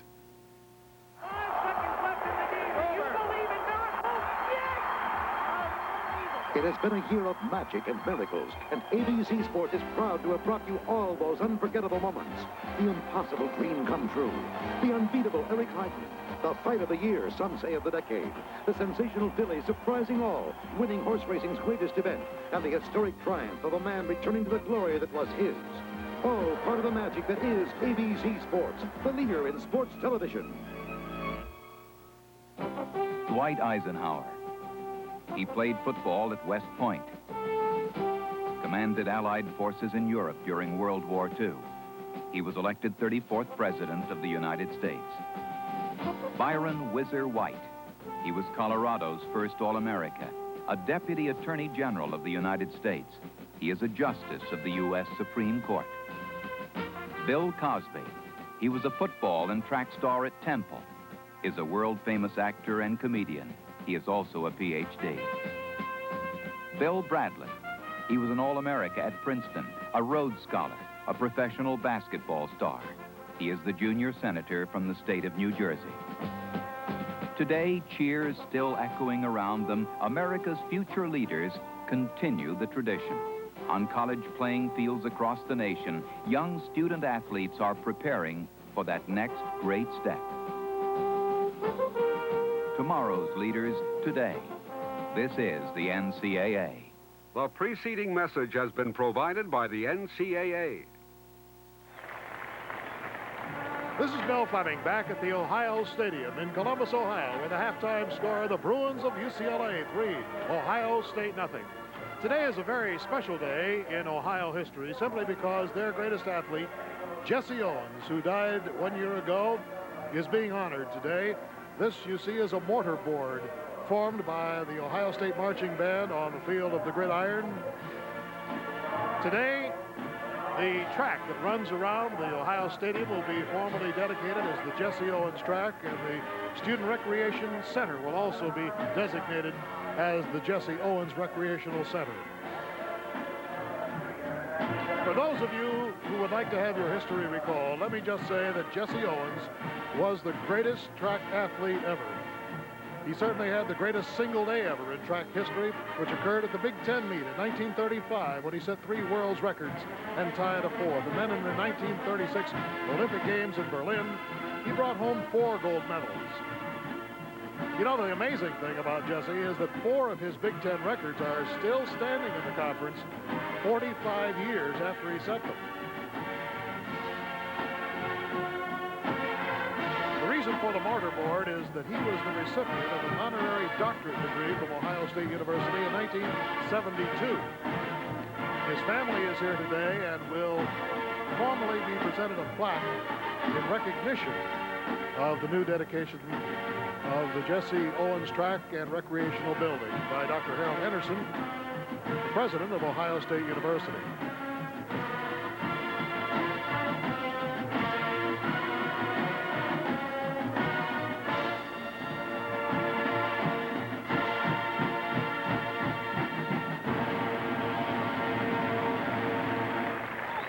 You know, it's kind of interesting how Jesse got his real name. He was actually named James Cleveland Owens, and his initials were J.C.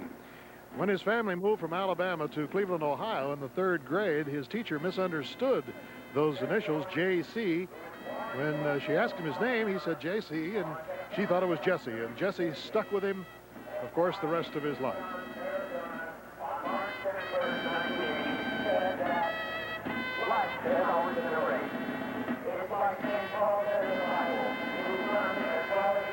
Taps being played now, and will be followed by the Battle Hymn of the Republic.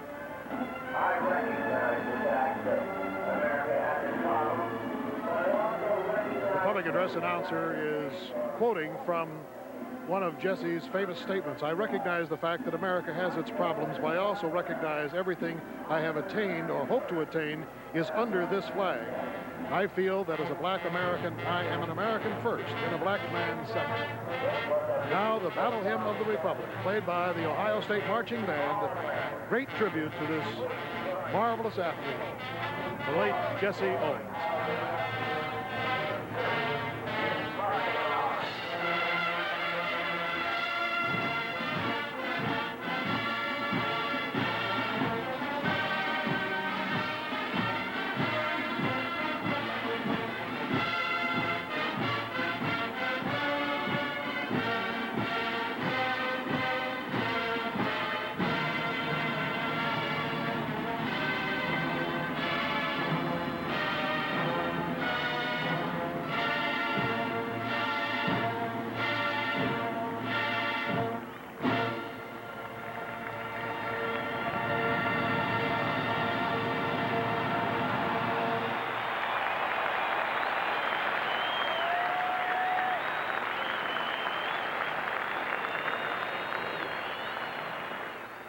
This UCLA-Ohio State game is being brought to you by Texaco, with over 66,000 employees doing their best at their jobs to keep your trust. By Chevrolet and your Chevy dealer with Chevette, Monza, Citation, and the new Monte Carlo. Chevys up ahead for 1981. By IBM, helping put information to work for people. And by Mattel Electronics, makers of football too. When you want a real football challenge, you want football too from Mattel Electronics. The Board of Trustees named the track in Ohio Stadium. And now, Dr. Harold Enerson of the Ohio State University with the Jesse Owens family. Members of his family can be here for these dedication ceremonies, and I want you to meet them. First, will you please join me in giving an especially warm welcome to the lovely lady on my left, Mrs. Jesse Owens.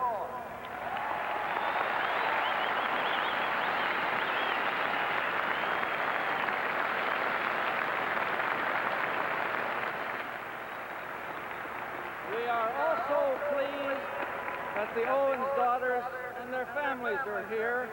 And let me ask that you hold your applause until all have been introduced, so that we might recognize them together. First, Mrs. Gloria Owens Hemphill and her family. Mrs. Beverly Owens Prather and her family. Mrs. Marlene Owens Rankin and her family. Now please join me in recognizing a great American family.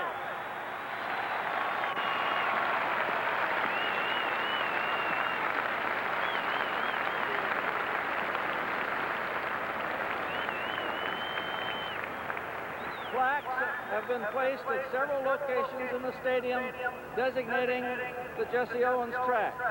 In part, they read as follows. Jesse Owens' incomparable achievements as an Ohio State and Olympic athlete are legendary. He carried the name of this university and this country to world acclaim. As long as athletes compete in sports or people strive for excellence in any undertaking, the life and accomplishments of Jesse Owens will remain an enduring inspiration. And so today, we dedicate this track in the University Recreation Centers in honor of one of Ohio State's most illustrious sons. And now, Mrs. Jesse Owens, we invite you to respond. This is a proud moment for the Owens family. Jesse loved Ohio State. He would have been thrilled with this tribute. But from all of our family, I thank you, Doctor, and the Board of Trustees, and all who have made this day such a memorable one. May God bless all of you.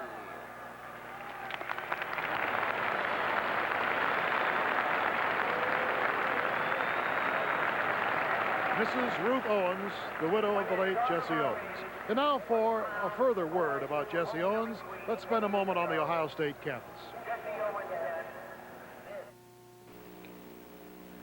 Considered by some to be the greatest performer in track and field history, Jesse Owens came to Ohio State University in 1935. During that year, he set 3 world records and tied a 4th. The following year at the Berlin Olympics, he captured 4 gold medals, destroying the myth of a racial superiority. Returning to the United States, he received a hero's welcome. Jesse Owens became a legend in his own time, but his athletic endeavors were only a prelude to a career devoted to helping others, especially young people. In 1972, Ohio State University awarded Owens an honorary doctorate degree, not only for his athletic accomplishments, but for his humanitarian efforts. 3 OSU recreation centers and the running track on which he competed today bear his name. Ohio State University salutes Jesse Owens, and we say thank you for making us a proud alma mater.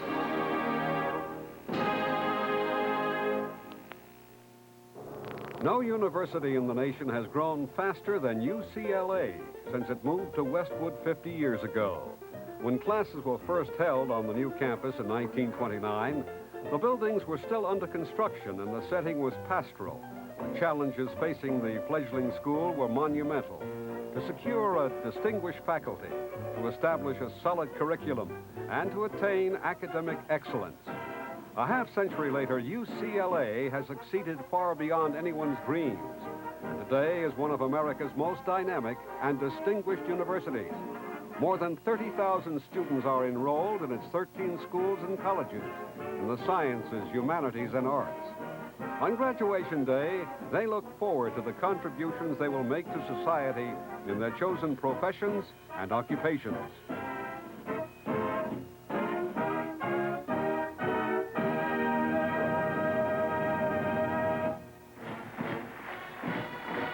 Back at the Ohio Stadium, the famous and incomparable Script Ohio is being dedicated today to the memory of Jesse Owens.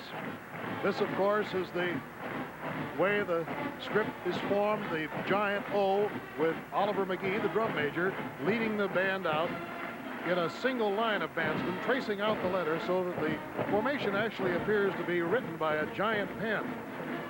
And, of course, the greatest honor that any bandsman can have while serving with the band here at Ohio State is to be able to dot the I.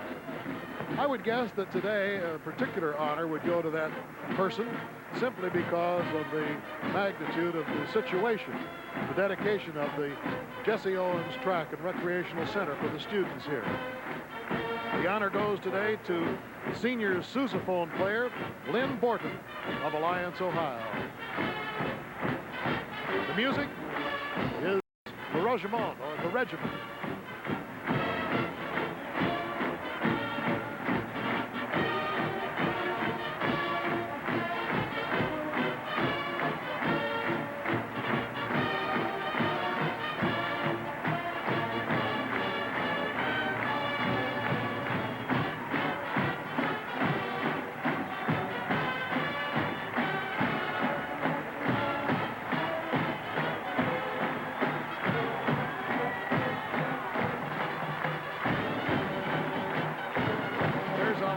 Leading the snake-like formation.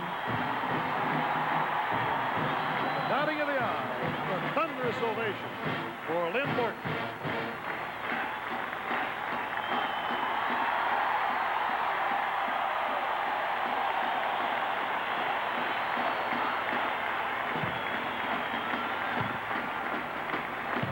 And so that concludes the halftime. We'll be back with Earl Bruce, the head coach of the Buckeyes, in the second half of this game right after this message.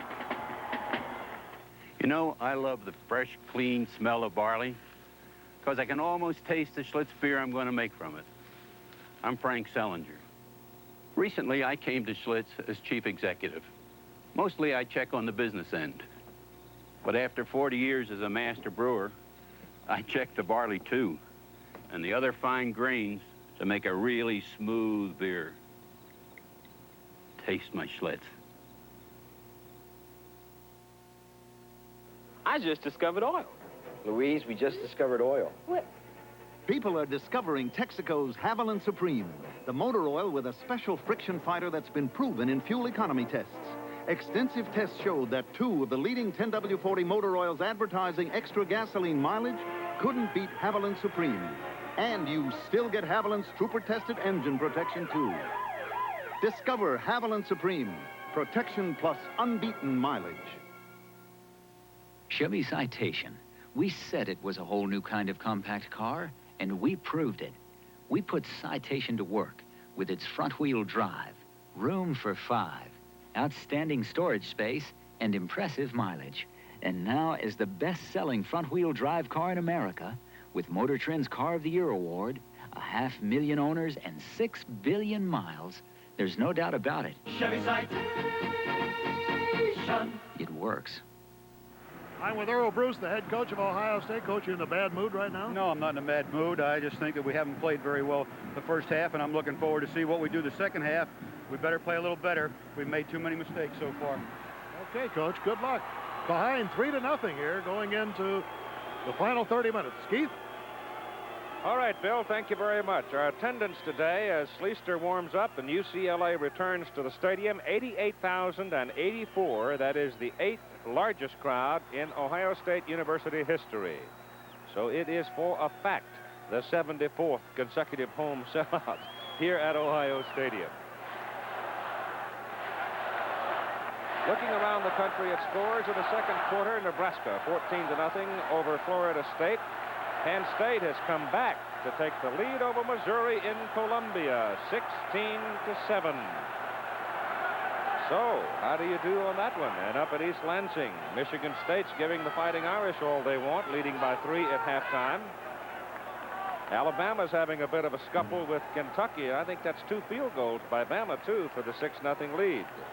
So, the tide's been turned away from the Kentucky end zone.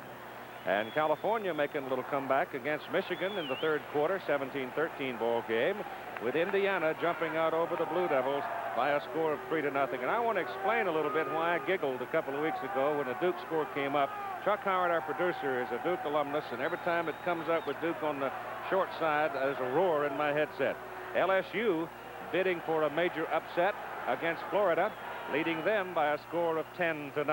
So the Bayou Bengals doing a little clawing and scratching, and Kansas out big over Syracuse. There's the LSU-Florida score at halftime, 10-0. North Carolina rolling again.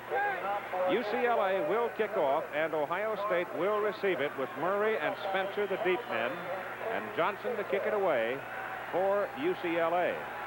A 3-0 UCLA lead, and it's a knuckleball skittering down, bouncing high in the air and going into the end zone and slapped out of bounds, and it'll be first down Ohio State at the 20-yard line. The Buckeyes figure to start pretty much the same people they started the game with, Schlicter and Murray and Spencer behind him in the backfield, Donnelly and Williams the wide people, with Barwig maybe, Burris, DeLeon, Lukens, Henson, and Dwelly. We'll check and see whether or not Barwig was able to answer the call for the second half. He hurt his leg, and yep, he's big guys in there. So Ron Barwig is on the field. It's first down Buckeyes, and the ball goes off to Spencer. Spencer runs into Easley at the 24-yard line. The UCLA defensive front, there's Big Joe Gary. Gary in at 265. Martin Moss, the nose guard, 240. Herb Eatman had a big first half, 260, big fella. Scott Stout, outside linebacker. One time he played fullback. Arthur Akers, an inside linebacker. Avon Riley, inside backer. And outside is Larry Hall. Play a 3-4 set, second down and 6. And the play's in the middle for the fullback Spencer, and maybe a couple of yards to about the 26. The defensive secondary for the UCLA Bruins. There's Lupe Sanchez, number 21, a cornerback. Jimmy Turner is the other corner, number 35. There's Tom Sullivan, who made the interception for the Bruins in the end zone, and Kenny Easley, who's been all over the field for them, as well as trying to return punts. But so far, he has not had an opportunity to do that. It is now third down and 4, Ohio State at their own 26. Schlicter gives the ball off to Johnson, the tailback, and they stop him at the 29. So, Ohio State comes up at 4th and 1. Conservative early series of downs for Ohio State. Elected not to put the ball up in the air. And going to have to kick it away. They're just short. Notre Dame has just scored a touchdown to take the lead now over Michigan State 13-9. Orris is in front formation with Easley deep. He's kicked 4 for 45.8 average, right at 46 yards, the longest being a 55-yarder by Tom. Snap is right on the money. The kick is away. It's a floater for Easley. He may take a shot at this one. He does, and he almost popped it out of there. If he'd been able to get past that first wave, it might have been see you around. He had about 4 people in front of him. The defensive alignment, offensive group now for UCLA, Ramsey at quarterback, McNeil, Penaranda, Curran, and Carney. Offensive front is Christensen, Lee, Odie, Tautolo, Sharp, and Whiteman.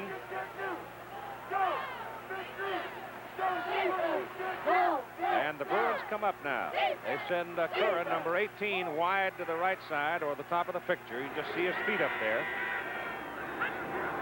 And the ball, no, it's kept by Ramsey. Ramsey flips it. Pass caught by Carney. Carney takes it out of bounds at the Ohio State 47-yard line, and that's the second reception of the day for Cormac Carney. Chris Ream is one of the down linemen, 246 for Ohio State. Middle guard is Reggie Eccles at 233. He's a senior. Jerome Foster, 251. Linebackers are Keith Ferguson outside, 233 out of Miami. Marcus Marek inside at 218. Johnny Epicropoulos, 222. And Alvin Washington, 232. Second down and short yard for UCLA to play into the middle to about the 45. And it should be a first down for the Bruins as Marek makes the tackle. The halftime numbers of the ball game, it was all UCLA first quarter, but the Buckeyes evened it up some in the second quarter. It was amazing on the yardage and first downs. UCLA in the first quarter had 5 first downs to 1. Second quarter, Ohio State turned around, had 8 to 1. But the key thing is the 3 points on the board by UCLA. On a 27-yard field goal by Norm Johnson. First down, UCLA, Ohio State 45-yard line. And they just keep sending those big backs into the middle. The fullbacks are Bruno and Penaranda. The tailback is Freeman McNeil. And Missouri now has bounced back to regain the lead over Penn State, 21-16. I'll tell you, when you go into Columbia, you better zip up your pockets because they do get after you down there. Yeah, I've been there. 41-yard line of Ohio State. Second down and 6 for the Bruins. Freeman McNeil. And he's shoved out of bounds by Vince Skillings, number 48. Ohio State corner. Big down coming up. Rod Gorley is a cornerback for the Buckeyes, number 16. Ray Ellis, the other corner. There's Todd Bell, the strong safety. And Vince Skillings, who just made that play. McNeil now with 69 yards on 17 carries. It is third down and a long 2 for the Bruins. Third quarter.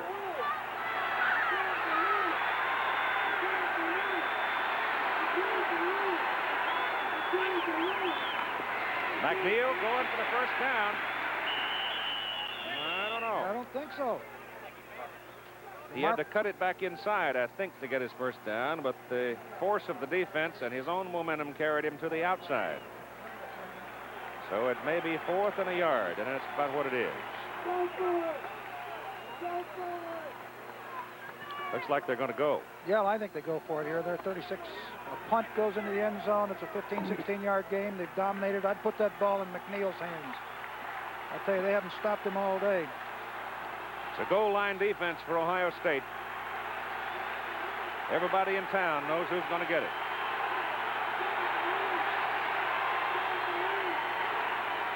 Surprise, quarterback sneak. And Ramsey's got his first down. And also knocking time off that clock. This is the thing that they did in the first quarter, UCLA. Kept the ball away from Ohio State for over 11 minutes. And they're doing the same thing here in the third period. He went right in behind the big center, 6'4" sophomore, 260-pound Dan DeFore out of Lynn, Massachusetts. And the football is at the Ohio State 34.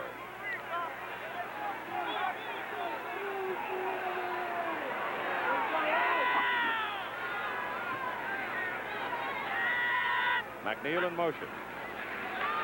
Ramsey throws, got a man open. Townsell out of bounds at the Ohio State 11-yard line. JoJo knocked out by Rod Gorley. Beautiful execution by Ramsey. Watch him roll out to the left. gets outside the contain man. This is the key right here. Contain goes inside, number 39, who is Leon Ellison, and then he lofts the ball right up over the defender's head. Right there, Ellis. That's a beautifully executed play by Ramsey.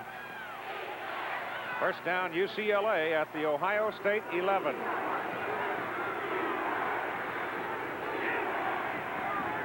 McNeil. Caught from behind. He kept looking for some place to go, and suddenly there wasn't any place to go. And the Buckeye pursuit got him as Ferguson, 65, jumped on his back. Well defense that time, one of the few times they've been able to contain McNeil. He just could not find an opening. The loss is back to the 14-yard line, a loss of about 3 on that play, so it is second down and 13.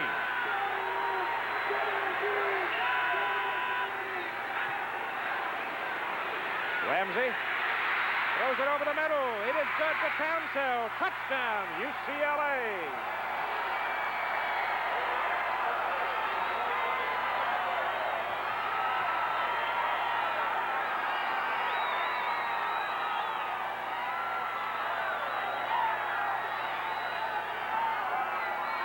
We've got an Ohio State player shaken up on the field, but let's have a look at the touchdown play. I tell you, this Ramsey is cool. Donahue described him beautifully. Watch him turn and throw a beautiful strike. His 4th touchdown pass of the year, right on target. He beat Ellis, is who he beat, the same guy. Number 26, JoJo Townsell. JoJo out of Reno, Nevada. He just comes down. He's got man-to-man coverage. Puts a little fake to the outside, turns inside. And he's got his defender, Ellis, beat by about 2 or 3 steps. And, of course, Ellis takes him down, but it's too late. They're in the end zone. But I got to give credit to Ramsey on that play. He really executed well. The man shaken up on the field was Jerome Foster. He's now off, walked off. And here's the try for the extra point. Johnson, 11 of 11 this season. And UCLA trying to build its lead to 10-0. Chip shot is up, and it is good. And with 10 minutes and 50 seconds to play in the 3rd quarter, the UCLA Bruins lead Ohio State 10-0.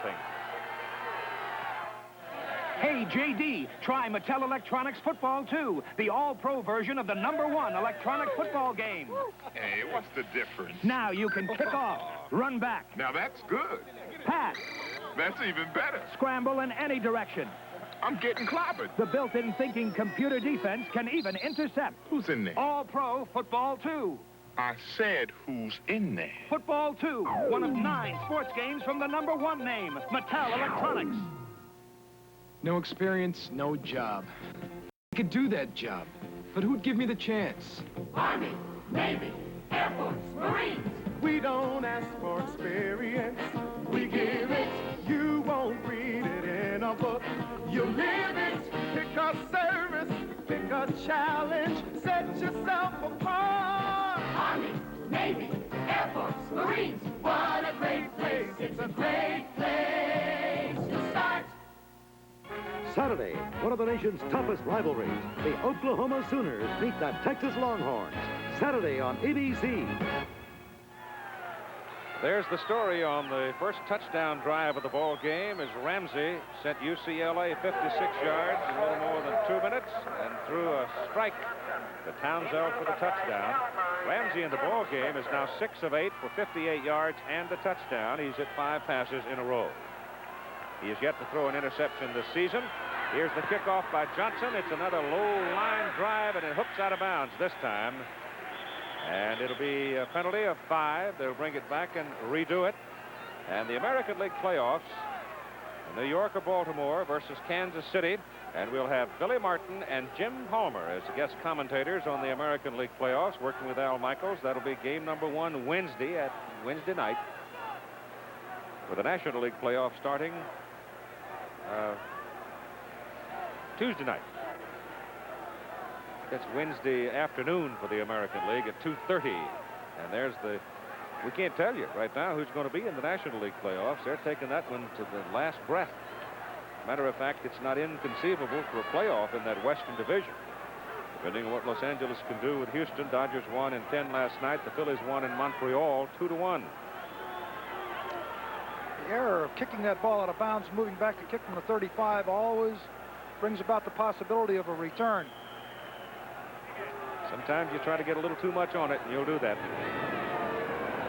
This time Johnson hits it up in the air, and he's got a lot of foot. Drives it way back into the end zone and out of the field of play, and it'll be Ohio State's ball, first down at their own 20. With UCLA sitting on a 10-0 lead as a result of JoJo Tansel's touchdown catch from Tom Ramsey. He hit him for 2 or 3 touchdowns last year.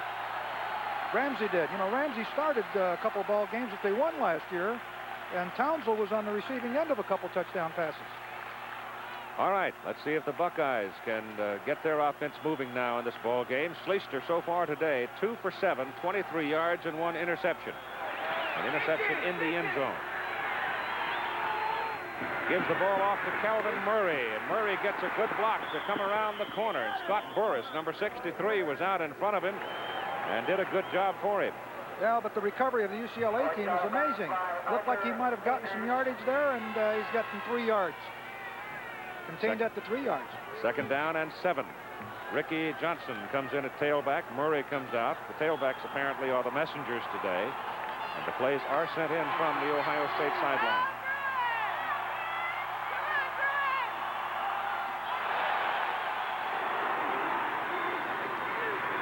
Johnson caught by Irv Eatman back on the 21-yard line. Big Irv makes another big defensive play for the Bruins. The guy that did it was Easley, comes in from the outside and draws the block. Watch him right here. Slides up onto the line of scrimmage. We used to call bullets from this side. He comes firing in here, draws the block of the fullback, Spencer, and, of course, makes a tackle possible for Eatman.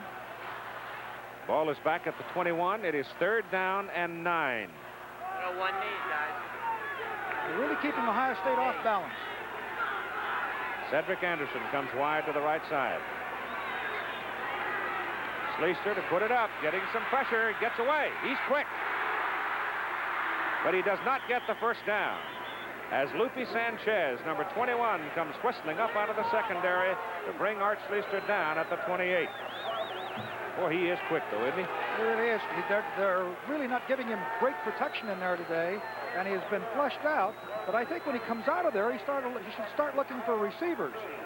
He just decides to run. I thought he probably thought he could make that first down, but he's short again. That's the second time they've come up with 4th down and short, and have to relinquish the ball to UCLA. Orris back to punt, Easley back to receive it. Bruins should have pretty good field position, unless, of course, Orris gets another one of those howitzers up there. Oh, it's a high one. Easley's going to have to fair catch it. And he does. The ball is back at the UCLA 34. And Nebraska 14-3 over Florida State at halftime. That's in Lincoln, with Michigan now leading California 24-13. And Alabama finally getting a touchdown and apparently a 2-point conversion to make it a 14-0 ball game. And Pittsburgh still handling Maryland. So first down, UCLA now at their own 34, 9:12 to go, 3rd quarter. Bruins lead by 10 to nothing.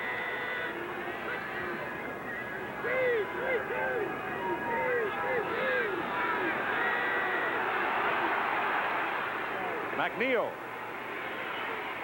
And Freeman McNeil is ridden down by number 25, Todd Bell. But not until he has reached the 41 for a pickup of 6.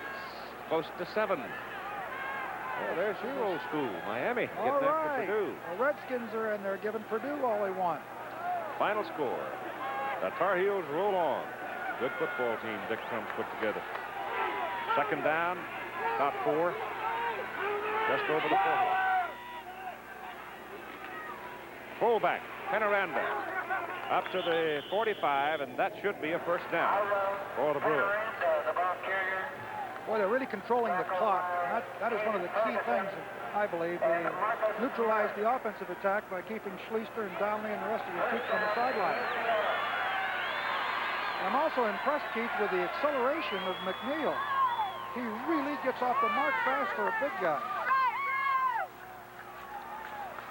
Ball just at the 45.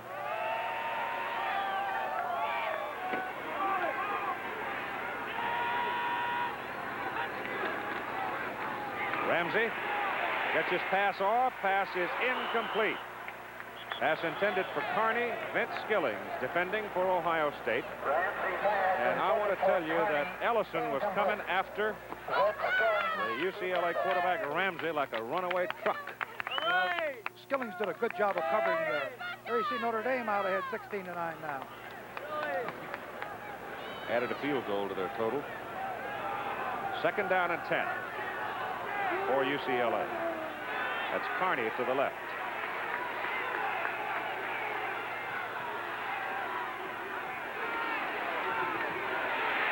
McNeil backs along for a couple of yards before they shut him down.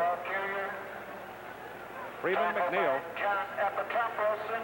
picks up 2, make it 3rd down and 8. Foster brought him down. Neal talking to somebody in there.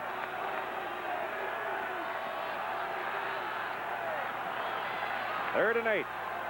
Reitman, the tight end. Carney to the left. Curran to the right.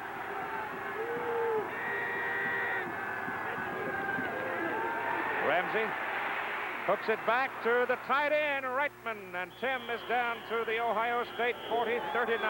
Ray Ellis brings him down. 1st down, UCLA.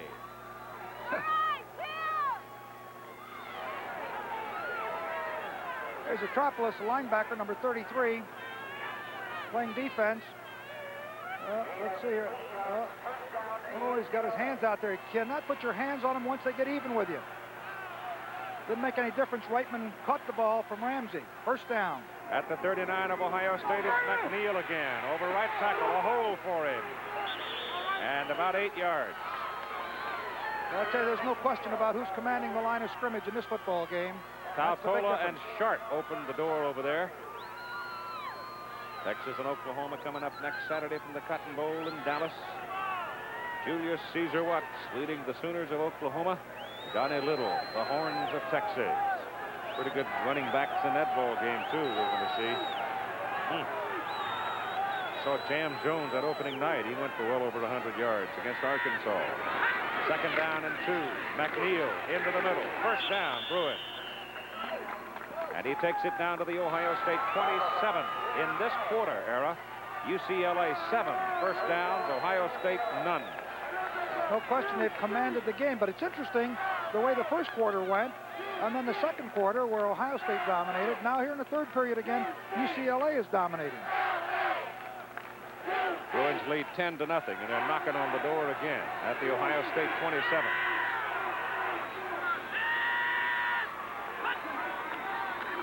Ramsey still got it. Gets his pass off. It is to Carney. And Carney caught it at the 12. No, at the 7. At the 7. 1st and goal to go. UCLA, you only need 1 foot down in college football. A beautiful pass route. He read the defense beautifully as he came off here. He's reading it. Sees the seam here against the zone. Ellis is trying to get back. And he is in front of the deep defender, Gorley. No, that's not Gorley. That's Bob Murphy. They were in a nickel defense. Oh, yeah, he's in without any question. He's 1 foot in college football. And there it is. And it's 1st down and goal to go at the 7-yard line of Ohio State. And the stadium is getting pretty quiet. The fullback, Penaranda. Iro, born in Columbia, now lives in Burbank, and he's down to the 5. This is really a surprise in more than one way, because since Earl Bruce's arrival at Ohio State, you can see the 1st downs there in this quarter, they have won 14 of 15 games, losing only to Southern California in the Rose Bowl by 1 point. So no one has dominated this Ohio State team as UCLA is in this ball game. 2nd down and goal to go from the Buckeye 5.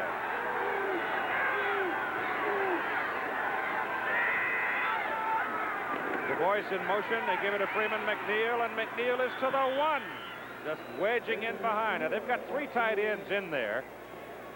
And when Du Bois was in motion, they dragged him in behind the ball, but he turned with good timing and was part of the blocking formation, the wedge in front of McNeil. This gives you a power attack in there, and certainly when you give the ball to McNeil, he comes out the other end more often than not.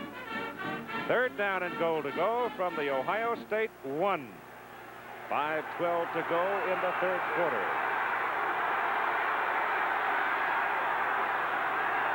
McNeil. He's in the end zone, but there is a penalty flag on the field. There is a penalty flag on the field, thrown by one of the linesmen. Offside Buckeyes. The touchdown will stand for UCLA, and their lead goes to 16-0. And Vince Skillings is hurt on the play for Ohio State. Well, he came up to support on the play and really got hit. He was the outside man on the left corner, and as the sweep developed, he came upfield. If you watch right here, you'll see Skillings at the top of the picture. Here he comes across. Number 22, Jairo Penaranda, I believe, hits him. Yep. Right down on the knee right there. Flies over top of him. And it is a good, clean block. And apparently has hurt his knee. In the meantime, McNeil, at 223 pounds, just takes it on in. And we're waiting now for the extra point try. They are administering at the present time to Vince Skillings. And UCLA's presence in Ohio grows more obvious and more dominating. 65 yards, 11 plays, 4 minutes and 11 seconds. This is a proud state about their football. I happen to be born and raised in this state, and I'll tell you, this is a shock to all the Ohio fans. Norm Johnson in, trying to make it a 17-0 ball game. Michael Brandt is the holder. The kick is in the middle. And so you've got 5 minutes and 1 second to play in the ball game. And it's a big lead for UCLA. Recently, I had troubles with my most trusted employee, me. I was spending too much time getting out mailings, presentations, invoices. I wasn't pulling my weight, so I did what I had to do. I replaced me with a Xerox small copier. It makes copies right on my letterhead, and mailing labels, and even copies bills like this, and it works for a lot less than I did. They should have fired me years ago. Right. Be more productive. Call Xerox. You can feel us coming now, a fresh look on the scene, with a whole new style of living, light and crisp and clean. That's why now we say the age of 7-Up is here, because we love that crisp, refreshing taste, so light and crystal clear. Move it up, look it up. Hey, John McEnroe is turning 7-Up. America is turning 7-Up. Reach it up, feel it up. Sugar Ray's turning 7-Up. America is turning 7-Up. A commitment to academic excellence, top-flight athletic programs, and the natural beauty of the West combine to make the Pacific 10 the top conference in the nation. The Pac-10 Conference of Champions. There are the numbers on UCLA's second touchdown drive in this quarter. I want to make one thing clear. UCLA has been sanctioned out of the Rose Bowl by the President's Council of the Pacific 10 Conference. They are not on probation as such by the NCAA. Second time in the game that the kickoff is hooked out of bounds by Norm Johnson, and there's a considerable difference. Now, I had a communication from some people whose favorite team is on probation, and they were furious that their team could not appear on television when UCLA could. And the simple facts of the matter are that UCLA is not on NCAA probation, but rather sanctioned by their own conference presidents. I was talking to Derry Donahue about it, and actually it was a violation of 1977. And he had a great deal of explaining to do to his squad, who, you know, members that didn't come until 1978 and 79, and certainly the freshman group of 1980. So there they are. That's part of that group of freshmen that came in. It figured to put UCLA at the top of the ladder. But there's still a goodly amount of football time to be played. I wouldn't really get carried away yet. I'll tell you, the defense and offense in the line of UCLA has dominated. Ohio State yet to come up with a big play in this football game. Johnson hits this one and knocks it on through the end zone. And it'll be Ohio State's football, first down at the 20. And right now, let's join Bill Fleming. And an update on the Michigan State-Notre Dame game. The Spartans now, with 8 minutes and 42 seconds to go in the ball game, have scored. A 13-yard run by Anthony Ellis. They tried to go for two to go out in front. The pass was caught by Steve Smith, but unfortunately he was out of bounds in the end zone. So it's 16-15 now. Notre Dame by 1 in the fourth quarter. A little bit under 8 minutes to play. Pretty exciting. Quite a game. You bet. First down, Buckeyes at their own 20. And all three of their possessions in this third quarter have started at the 20. Schlicter puts it in the air. He's got Conley, and down he goes. And that gives him a new career pass completion record of 221 at Ohio State. Hard to believe that he would go into this ball game with 4:55 left with his third completion. Took that long. Here's Donnelly. Good throw there. He was wide open. Sanchez and Stout made the tackle. First down, Ohio State at the Buckeye 33.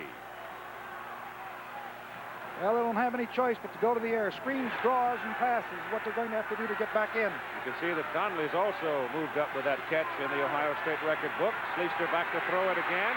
Getting some pressure, gets his pass off, intended for Johnson. It is incomplete.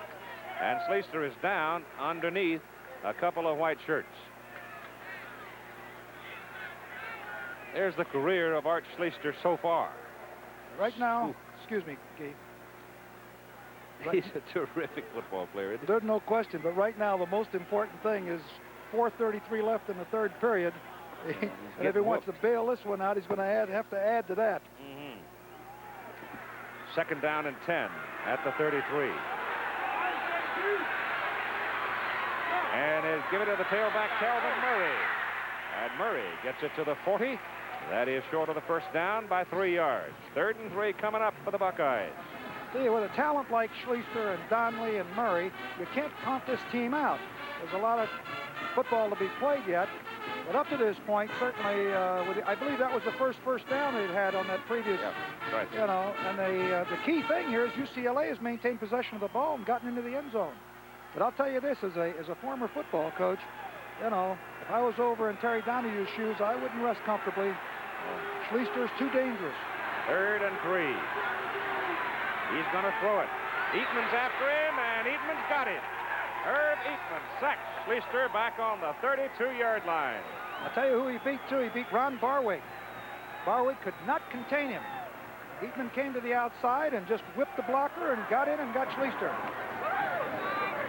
Now, Eatman has made 5 solo tackles in the ball game and 2 assists. 4 of the 5 have been for losses of 24 yards total. Not a bad day. 4th down. Walk it! Orris. Easley deep for the Bruins. Tom shoots it in the air. Oh, what a beautiful kick. Big one. Easley. Can't get loose. Back at the 21. That was a 47-yard punt by Orris. And he must have hung in the air for at least 6 seconds. Time is up.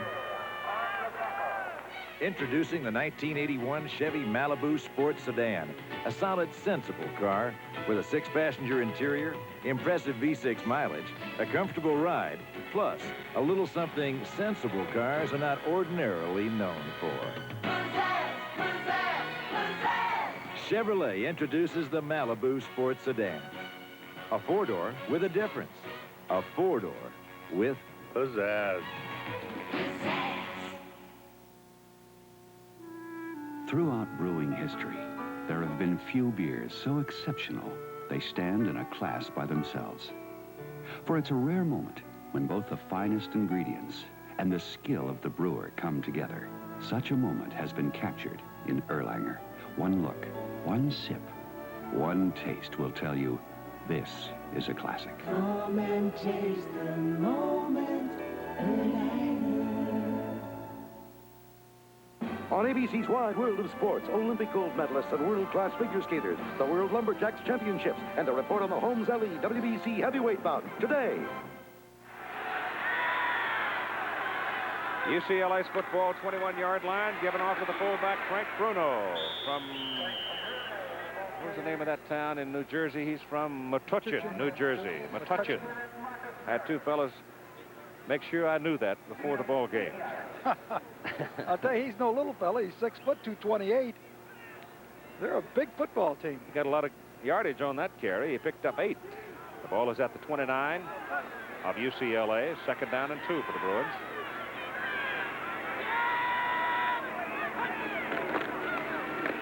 Freeman McNeil, first down, as he bangs it out near the 34 with 2.5 minutes to go in the third quarter. And a note about one of my favorite people in all this big old world, Coach John Wooden is going to have a birthday party October 18th. Yeah, look at this. I wanted you to see this. This guard is standing up there on the parapet high above everybody, all by himself. That's a great place to watch. As long as he's got some glue on his feet. Give it off to Bruno again, and Bruno keeps hammering away on first down at the 34. He moves it out to near the 39 for 5. Merrick brought him down for Ohio State. But what I started to say about Coach John Wooden, they're having a birthday party for him, October 18. You know where they're having it? Pauley Pavilion. And the reason for it is very simple. That man has so many friends in this world, if you rented this stadium, they could fill it. Second down and 5 from the 39. McNeil right up the middle. First down again for UCLA. And the Bruin offensive front is really doing a job today. No question about it. They have maintained possession of the ball, controlled the clock, and made the big plays when they had to. McNeil now has gone over 100 yards on 27 carries. He's got 101. And I think that ties him with Wendell Tyler for the school record. It does. First down at the 44. McNeil again. He's outside. And he's down to the Ohio State 45 before Ellis and company can bring him down. That'll be another UCLA first down, and here's Bill. Keith, things are happening so fast at East Lansing, it's hard to get them in. Since I talked to you last, just 2 minutes ago, 2 scores have occurred. Notre Dame scored, and that made the score 23-15. Now, Michigan State with a 42-yard touchdown pass has come back to make it 23-21. They did not make the try for 2, which would have tied the game up at 23-all. And believe it or not, we still have 6 minutes and 35 seconds to go in that game. Isn't that incredible? Freeman McNeil is down on the field. He may have some leg cramps. That looks like the problem because, and it hurts. Oh my gosh, it hurts. Sure does. It looks like, yeah, it's a cramp, I think. All right, while time is out for the moment, let us pause right here 5 seconds so that our local stations can tell you exactly who they are. The tailback, it looks like a cramp. Freeman walking off now. He came into this ball game having missed last week against Wisconsin with a string of 5 straight 100-yard-plus games over 2 seasons. And now he has gone over 100 yards for the 12th time in his career, 28 carries and 112 yards. So Kevin Nelson is now in at tailback for the UCLA Bruins. And I told you earlier, he ran for 123 yards last week against Wisconsin, which set a freshman record. He's 5'11". He weighs 181 pounds. He is a freshman, brother of Darren Nelson, the great running back up at Stanford. He had a great afternoon, I guess, against Wisconsin. This is the first time I've seen him. About a minute to go in the third quarter now as the Bruins go to work from the Ohio State 45. Oops, that's illegal procedure. The center, Dave Odie, moved the ball, picked it up. Can't do it. That'll be 5 against the Bruins. 56 seconds to play in the third quarter. 11 first downs in the third quarter for UCLA and only 1 for Ohio State. You know, coming into this ball game, I've always said it's mid-season thereabouts before you can evaluate the strength of teams, and a pretty good barometer was this game, and UCLA has demonstrated that they're one of the tops in the country. On 1st and 15 from midfield. Play goes inside to Bruno, the fullback, and he moves it down to the Ohio State 46, where John Epitropoulos is the primary tackler.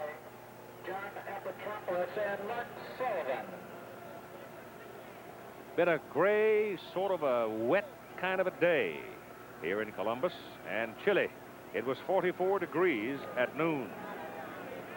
And if they were hoping the sun would come out, so far it's not been able to penetrate. Second down and about 12. Ramsey to Nelson, and Kevin to the 43, where he is brought down. And again, Epitropoulos is involved. 17-0 UCLA. We'll continue after this commercial message and a word from our local station. Just put football to play here in Columbus, with UCLA leading Ohio State 17-0. The numbers after 3/4 of play. Right now, the Bruins have the ball. 3rd down. They need 8 yards to keep it. They go to Nelson. Nelson reverses to Dokie Williams. And Dokie Williams, trying to run a reverse, is trapped and brought down. So the long jumper this time cannot get away, as Ohio State smelled it out all the way, and it was Ray Ellis that put the cruncher on him, and that brings McFarland into the ball game to punt. Ohio State was very aggressive on that play, had all phases of that play covered. The last time, in case you've wondered, when Ohio State was shut out, it was Art Schlichter's first game here as a freshman quarterback. Penn State beat him 19-0. McFarland averaging a little better than 45 yards on each of his 5 punts. Didn't get all of that one. Gorley, the short man, calls fair catch for Ohio State, and the Buckeyes will have the football at the 23 after a 30-yard punt, and that's what we'll have for you next Saturday from the Cotton Bowl in Dallas, Texas, and Oklahoma, one of the great rivalries in college football. The crowd now trying to pick up the tempo and get their Buckeyes moving. They have done in fact, almost nothing in the second half. 1 first down so far in the second half. Schlichter sets him up in a shotgun. This time they go out of the shotgun. Schlichter gets outside. Arthur Akers is over there, and it is, no, Clemens, the linebacker, 99, and he brings him down. But Schlichter picked up yardage on the play.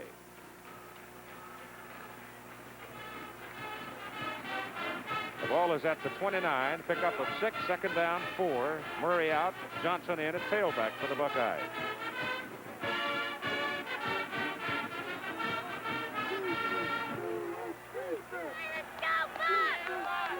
Cedric Anderson into the slot.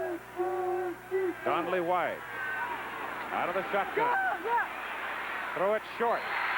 The pass is good for the first down. Up to the 38 of Ohio State. Sanchez coming in to make the tackle. Dan Spencer, the fullback. Keith, I think that Schlichter, when he's flushed out of the pocket from that shotgun or from any other of the formations, should look down the field. They need 17 points, and as he ran the ball for 6 yards is well and good, but he's running time off the clock, and he needs bigger plays than that. He should look downfield for open receivers. They stay in the shotgun. He's outside again. Throws it short. Pass to Williams. First pass of Gary's caught today. He's brought down at the UCLA 49 by Avon Riley. That's the sort of thing I was talking about. He's flushed out to the left side that time and started to look for his receivers, found him, and of course picked up a first down on the play. Also stops the clock until they move the chains. They're giving an awful lot of room, the UCLA defense, to the outside. Yes, they're rushing 3 people, and they're walling them off. They're sealing to the inside. Now they've got some pressure on him, and streaking in to make the tackle is Larry Hall from the outside linebacker position, the senior out of Costa Mesa. And he sacks Schlichter back at the Ohio State 43. Well, it's a substantial loss of about 10 yards. Changed their strategy that time and came with 4 people instead of 3. And, of course, Hall got to him. The thing that Terry was saying, you watch, he said, Larry Hall in this ball game. He says he'll make a couple of big plays. He makes big plays every game. He's a very consistent football player. Time called by Ohio State with 12 minutes and 18 seconds to play in the football game, and the UCLA Bruins leading by a score of 17-0. At Budget Rent-A-Car, you're number 1. I'm sure glad I switched to Budget. Their low rates really saved me money, and Budget's located right inside most airports, so it's just as fast and convenient. At Budget, you're number 1. When my company told me to rent from Budget, I thought I'd have to give up the service I'm used to just to save money. But frankly, Budget, you won me over. At Budget, you're number 1.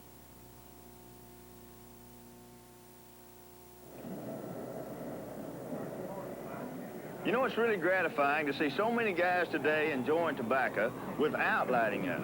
Just like me, they've gone smokeless. Now, I'm kind of partial to Skull with the wintergreen flavor. Or for straight tobacco taste, try Copenhagen. Or mild Happy Day. Great if you're just starting out. There you go. But whichever, just a pinch between your cheek and gum is all it takes. So try going smokeless. You're going to like it. Baseball's best, the American National League Championship Series, beginning Tuesday on ABC. From the Goodyear Blimp Enterprise, the view of Ohio Stadium as the Buckeyes come up second down and 19 from their 43. UCLA's got a half a dozen defensive backs in there. The pass is incomplete, intended for Spencer. Boy, that was a good hit by Walter Lang. He nailed him just as the ball arrived. It'll be third down. Against Purdue and Mark Herman, they worked out of the shotgun. UCLA in that ball game used 6 defensive backs. Yeah, they're using 6 defensive backs in this ball game. You look at the enthusiasm after Lang shook that ball loose. I mean, the whole team came in there. Can you believe this? 5 for 12 for 59 yards. Third down and 19 for the Buckeyes. I think it's the UCLA defense. Boy, they really played well. And procedure probably here against Ohio State.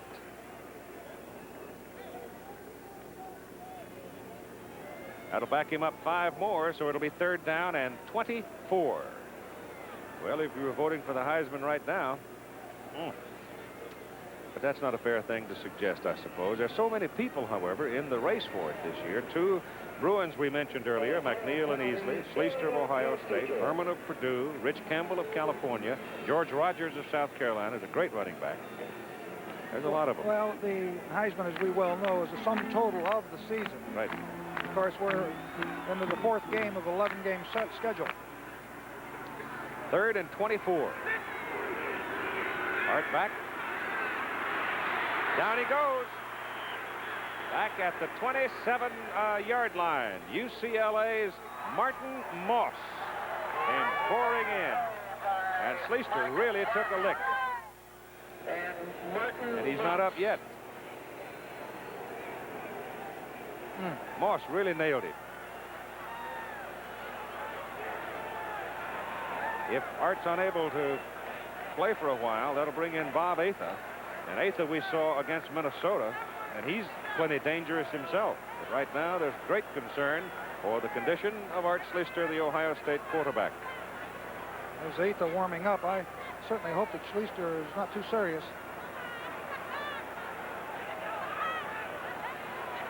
11 minutes and 57 seconds to play in the ball game, and UCLA sitting on a 17-0 lead, and they have dominated the football game to this point. Schlicter very wobbly, coming off the field. It might be he just got his bell rung, huh? Well, I think so. I think he took a real shot. Now, the limbs are all fine. Let's shake it off here. He's okay. Orris is in to punt on 4th down, and the Bruins should get pretty decent field position out of it as Easley drops back. There's Atha. He's warming up on the sidelines in case Schlicter can't come back for the next offensive series. Clock is running at 11:50. Bruins had 10 men up. Now they peel 3 off. That leaves a 7-man front. No pressure. Orris's kick is away, and it's a good one. High hanger for Easley. Kenny Easley gambled, and he lost.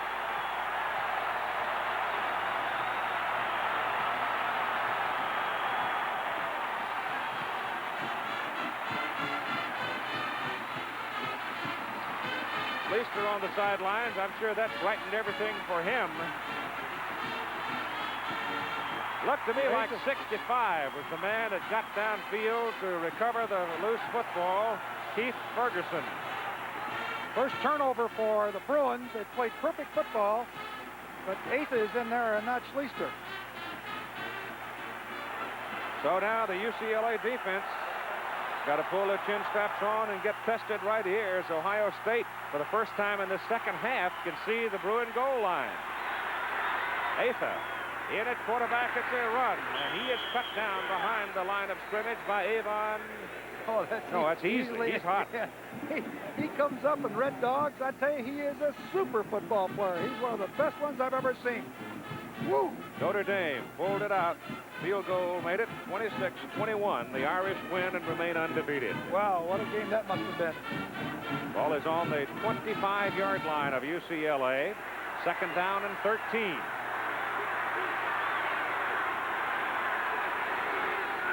Atha back to throw. Gets it off in the corner. It is incomplete. Guess who? Easley. Deep in the corner defending and knocked it away. He is fantastic. He also made a mistake on the punt reception. Well, he did, but I'll tell you this. All day, he has been in the right spot. He's come from the corner and blitzed, gotten to the quarterback. He's been back defending, knocking down passes.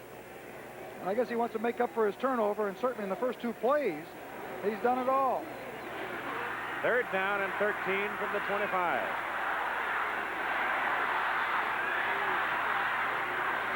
Atha will throw, getting some pressure, dumps it off short, screen from Murray. Murray runs through one tackler, runs out of bounds inside the 15.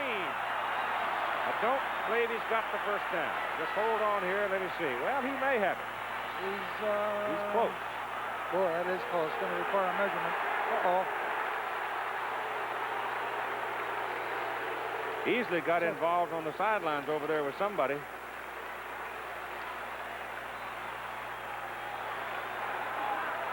He's really hot.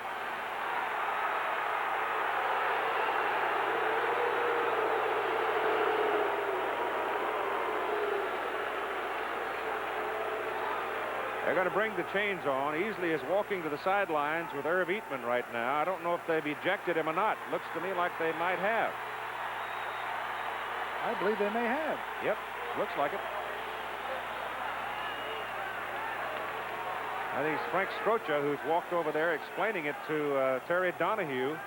While the chains are being brought on, he's over there talking with the UCLA coach, and Easley is off the field. We have not received a signal yet to indicate that he has been ejected. Right now they're measuring. There's a conversation going on. Sir, he can't, but he's way gone, sir. He ran after the guy, and he hit him when he's on the field. He's going back there on the field and punched him, sir. That's Frank Strocha explaining it. I have no, sir. The guy's on his ass. To Terry Donahue. I don't know, sir. Frank being rather graphic in his description. I'd like to go see him touch it. He can't punch it. So Easley's gone. Well, he was quite descriptive about what happened. Here's Easley right here. There's Murray. Pushes him out of bounds.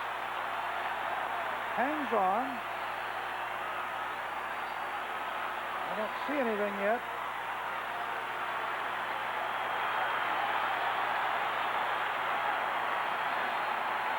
Can't see, we're screened off. Not able to see exactly what took place when they were on the ground. But he's gone from the ball game, and Ohio State has the football. First down and goal to go just inside the UCLA 7. Atha. In at the 6. Eatman, 75.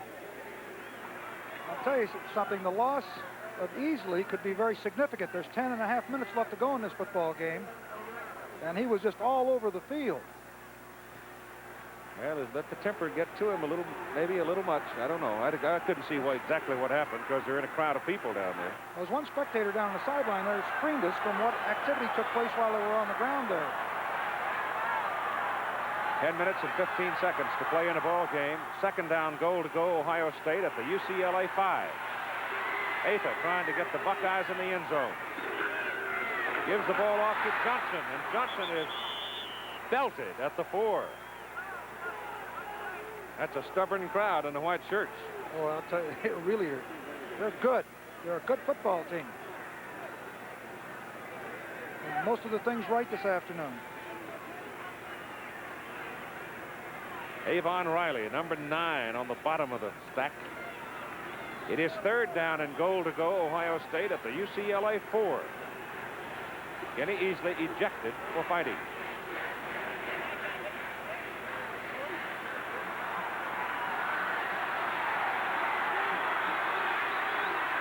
3rd and goal. 8th at a throw. As all day, pass incomplete. Just off his fingertips there. Jemison, the man, number 88. Came from the right side, the tight end on the right side, came across underneath. Atha had the ball just a little bit low. Was that Groza? I couldn't get his number. That'd have been Groza that couldn't quite get it. 89 was the man. That's Joe Schmidt, if that's the right number. Schmidt's an outside linebacker. Yeah, I don't know, must be a number is a problem. 4th and goal to go as Atha throws to the end zone. No, incomplete. Lupe Sanchez just picked it right out of Doug Donless' pocket. Great play by Sanchez. Look at this celebration. Oh, I'll tell you, they're really up. It was a good throw. Atha just comes back to the pocket here, lofts the ball up. Now watch Sanchez. Donless already counting 6, and Sanchez just took it right out of his arms and slapped it away with 9:13 to play in the football game. And UCLA has held and take over the ball at their own 4-yard line. Whoa. This after their defensive leader, Kenny Easley, was ejected. Let's go back to the Easley incident and see if we can determine it. Now, the play went off the field.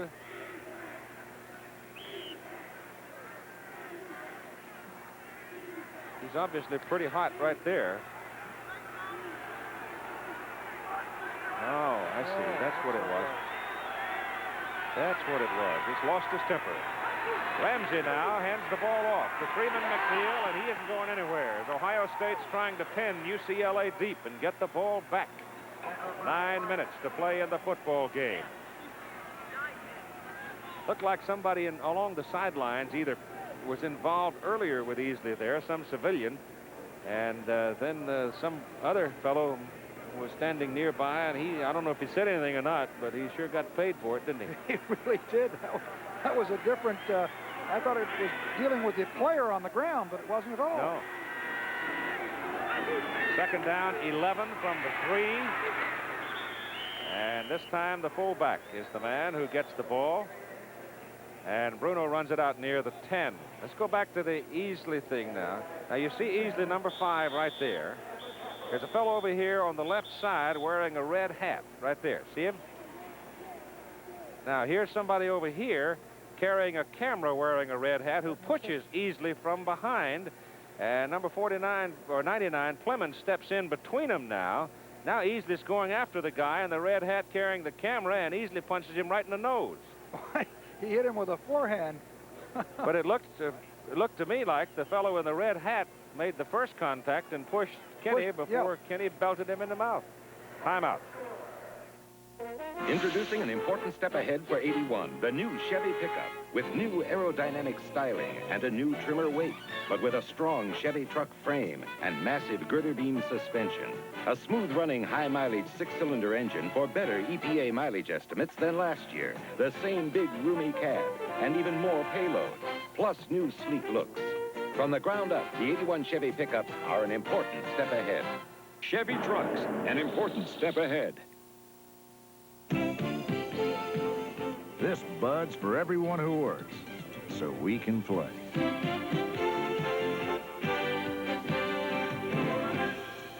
This Bud's for you.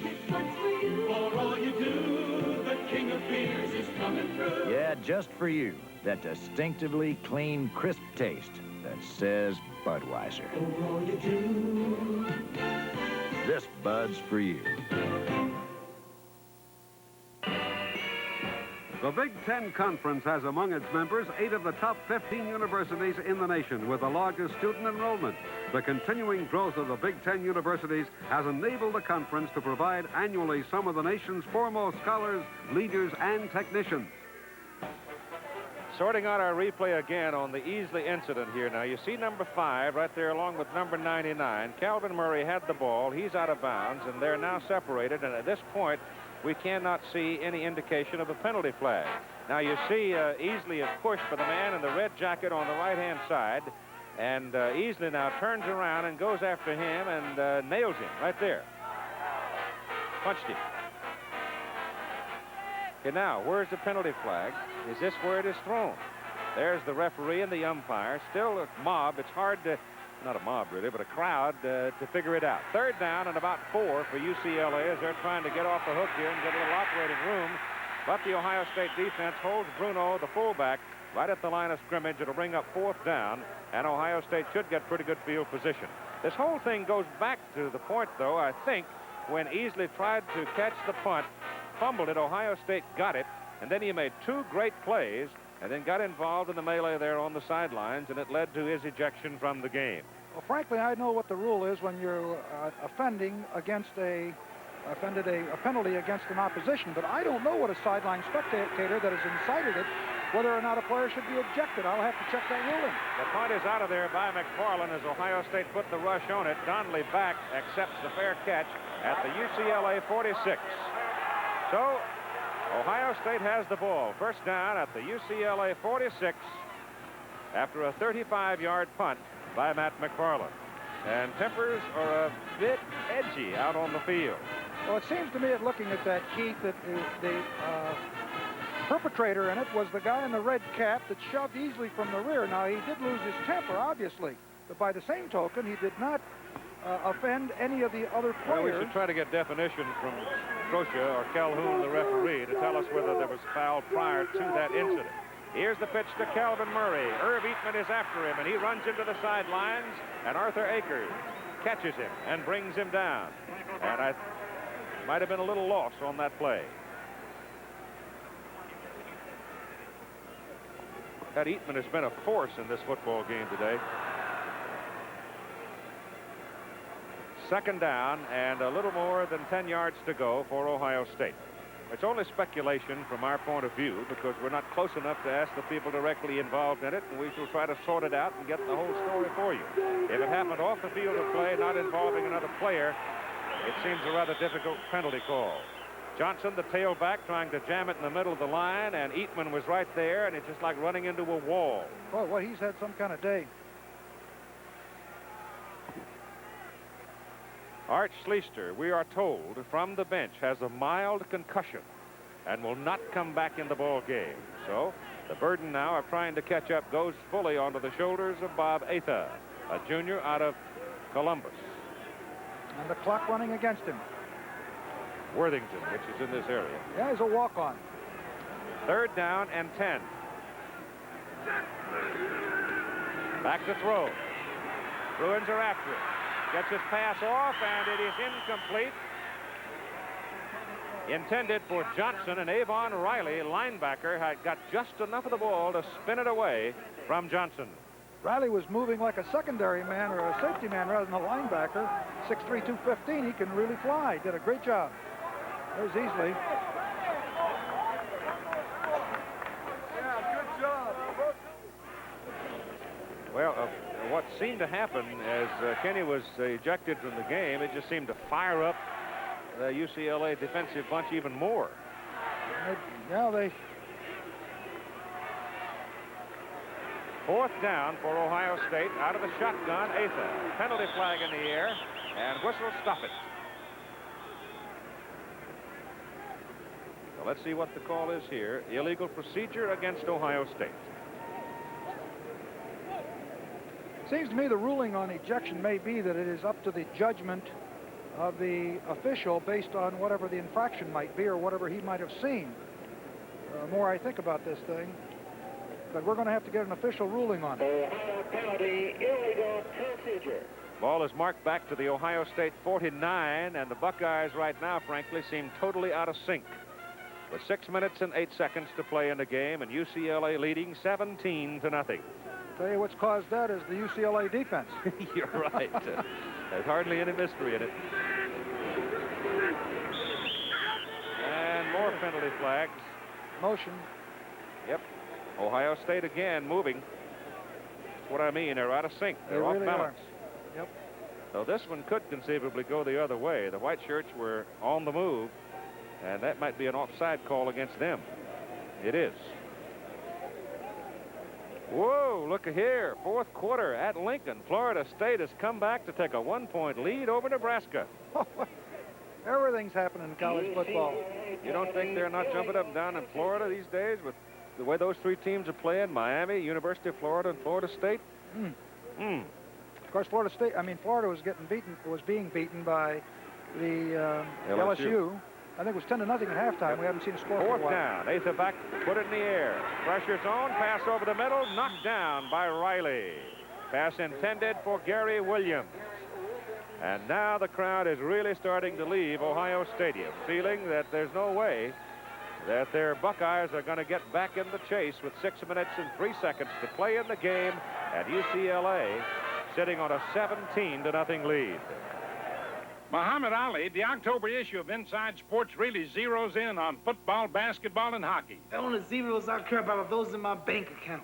40 pages on basketball and hockey. Inside Sports also tells you why Monday Night Football is tougher on announcers than players. And guess who's on the cover? You mean I finally made it? I hate to tell you this, Ali, but it's Howard Cosell, Don Meredith, and Frank Gifford. How Cosell? Who's he? You just read October Inside Sports at your newsstand now. Wait till you see how good you can be with the Minolta XG1. Ever since Tony got a Minolta XG1, he thinks he's a great photographer. Great. Okay. Depend on the automatic Minolta XG1 to give you clear, sharp pictures. It does the work. You take the credit. Ever since Tony got a Minolta XG1, he is a great photographer. For a limited time, get an XG1 and get a $25 rebate from Minolta. See your dealer now for details. Saturday, one of the nation's toughest rivalries. The Oklahoma Sooners meet the Texas Longhorns. Saturday on ABC. All right, here we go to the final 6 minutes and 3 seconds of the football game that has been a shock to the people of this part of the country, I am sure, and a big surprise to all of the country watching this game, as UCLA has just simply dominated it. Jay Schroeder. It's with the umlaut. Schrader is in at quarterback now. He's the young man who has a professional baseball contract, but a provision in his contract to allow him to play football at UCLA. And Terry Donahue and Homer Smith both think he's a terrific young quarterback. Well, he comes into this with 8 completions and 17 attempts, 108 yards, but he's had 2 interceptions. So it is first down for UCLA. They get the football at their own 46-yard line. And a big 17-point lead. And Schrader gives it to Penaranda. And Harrow gets it over the line of scrimmage. Gets about a yard on the carry. Chris Ream on the tackle. The numbers on Tom Ramsey. 8 out of 11 for 92 yards and a touchdown. And a very cool performance by the youngster. Well, I tell you, he really impressed me this afternoon. He ran that club just perfectly. Defense has been the big story of the ball game, I think. Second down and 9 for the Bruins from the 47. Freeman McNeil the hard way to the Ohio State 49, close to the 48. Marcus Marek on the tackle for the Buckeyes. McNeil over 100 yards now. Freeman rolling along. 117 on 30 carries. Another fellow who's had a big day for UCLA defensively is Arthur Akers. 7 solo tackles, 5 assists. And one of those tackles for a loss of a yard. Schrader in at quarterback for the Bruins. Third down and 4.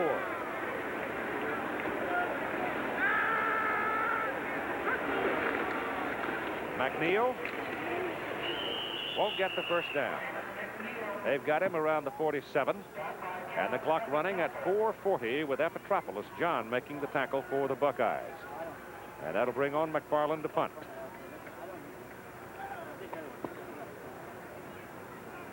Donnelly goes deep to accept the punt for Ohio State, and you see the numbers. The one that's most important is on the left there. The second most important is ticking away.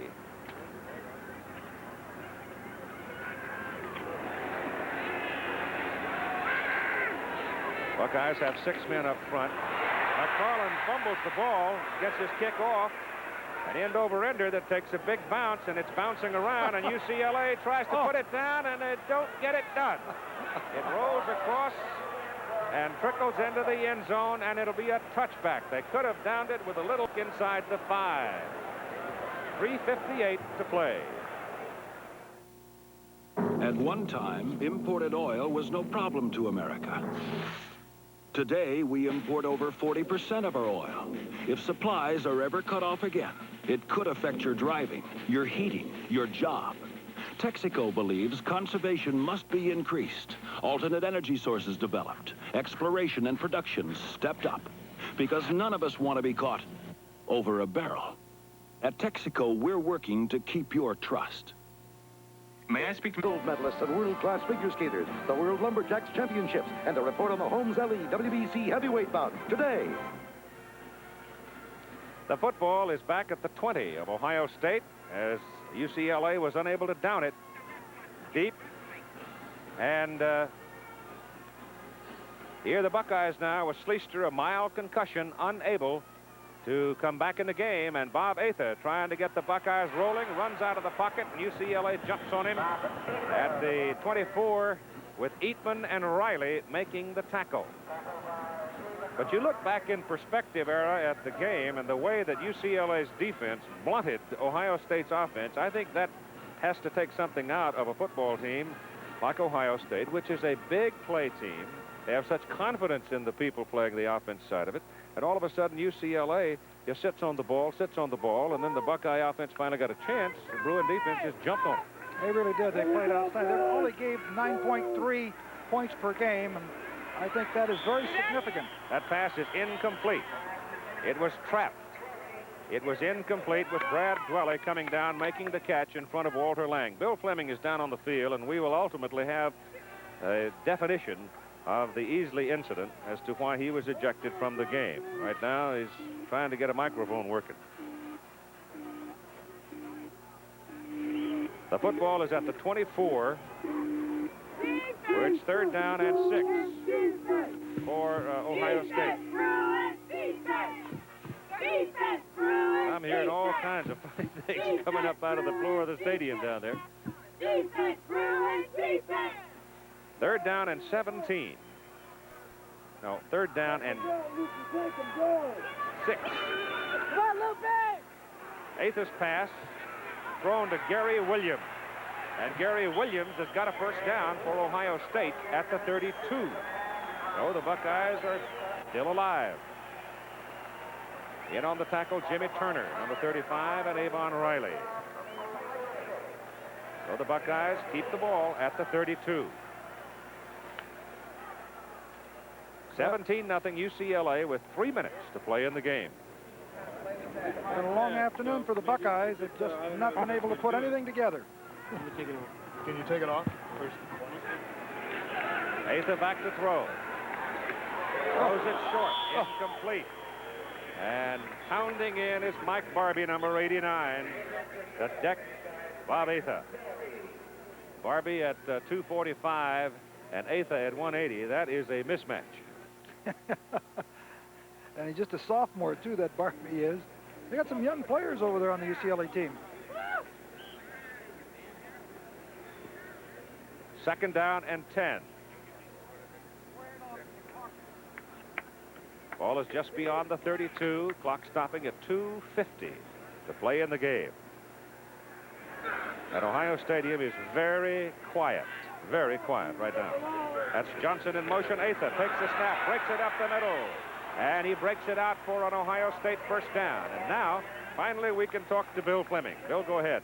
Well, Keith, here's what happened on that play involving Kenny Easley. There was no foul as far as the play itself was concerned. That was all right. But what happened was, just as we saw it on the screen, he turned around and hit a photographer, a spectator on the sideline, and Frank Strosha, the umpire, said that is the reason he was ejected from the game. Okay? Yeah, but what about the photographer who pushed Easley? I don't believe that Frank Strosha saw that or anything else. What caused it? All he saw was the punch. So oftentimes retaliation, as Gary Williams in the open with another reception from Atha, and Ohio State continues to move it down the field with 2:25 to play in the game. 2 minutes and 25 seconds to play in the football game, and it's another first down for the Buckeyes at the 37-yard line. I'm not totally clear, to tell you the truth, on whether or not there is a rule applicable in the circumstances, but obviously the people who made the judgment to eject Easley from the game did not see the photographer push Easley. Kenny turned around and popped him. Athos pass over the middle. Williams again. And he makes the catch inside the UCLA 25 at the 24, and that's another first down, as Turner made the tackle for the Bruins. The Bruins right now are playing, as they're wont to say, prevent defense. Turner is sort of the center fielder right now in the absence of Kenny Easley. But Ohio State's moving the football with 2:05 to play in the game. Keith, you may have heard that conversation between Terry Donahue and also Frank Strocia when that happened. Terry wanted to know if it happened on the field. Apparently it made no difference where it happens, on the sideline or on the playing field. So that's really what Strocia went on. Gary Williams makes another catch and moves the football down inside the 20 to the 17. So Athos got him moving, but time is definitely on the side of the Bruins right now. I believe the officials in that kind of a call have the right to eject anyone from the game if they feel that they've been in violation, and apparently that's the judgment that he had. 1:44 to play. Time is out on the field.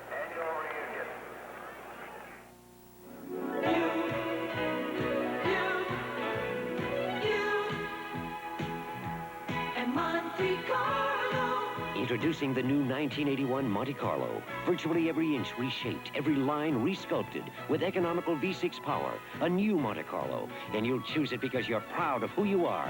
You and Monte Carlo. A matter of personal pride. 1981 Monte Carlo from Chevrolet. In business, there are word people, counties, options, marketing positioning, and numbers people. 49, 17.65, 50. And both had their own machines. Then Xerox came out with a different machine. One that not only processes words, but also computes, does statistics, and otherwise processes numbers. The Xerox 860 Information Processing System. It helps word people and numbers people process information. Well, I think it's terrific. I give it a 10. There's Art Schlicter headed for the locker room, suffering a mild concussion. Bob Atha trying to move the Buckeyes in for a score. 17-0 UCLA lead with 1 minute and 44 to play in the ball game. 2nd down and 4. Atha loses control of the ball, and he is hit behind the line of scrimmage by Arthur Akers. So once again, the Buckeye quarterback is sacked. The Bruin defense has really been rough on Ohio State quarterbacks today. That's the 6th time they've gotten the quarterback behind the line of scrimmage. The most valuable players today you see reflected there, and we welcome those who have been watching the New Mexico game today. Here in Columbus, Ohio, our score is 17-0 UCLA. The Bruins have dominated Ohio State all day.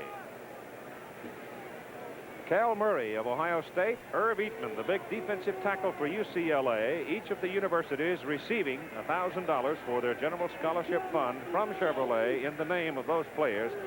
And Eatman was the ringleader in that big defensive unit for UCLA that caused really so much trouble early in the going, and the linebackers have really started paying it off. The New York Yankees, in winning the first game 5-2, Rudy May getting his 15th on Reggie Jackson's 41st home run, have clinched the Eastern Division Championship of the American League and will play Kansas City 2:30 Eastern Time Wednesday afternoon, and you'll see it here on ABC with guest commentators Billy Martin and Jim Palmer joining Al Michaels.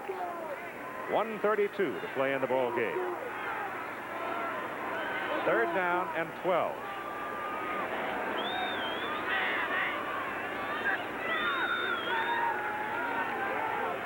Athos pass over the middle is complete.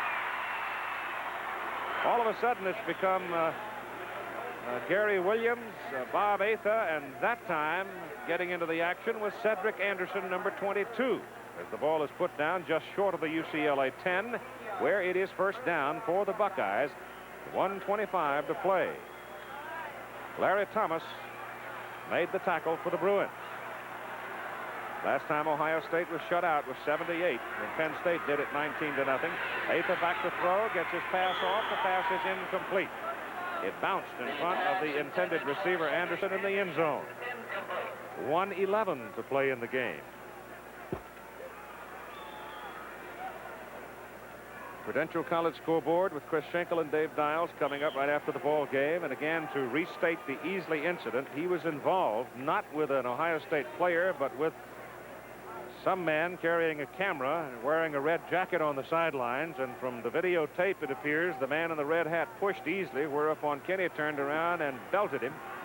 And Easley was ejected from the game, though the incident happened off the field of play and did not involve an Ohio State player.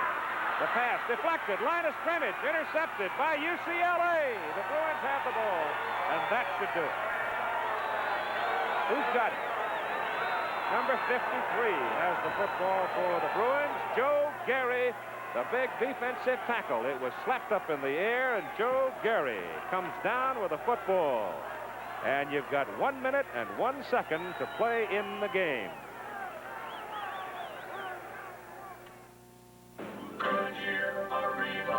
Goodyear technology brings you an all-season steel-belted radial for the 80s.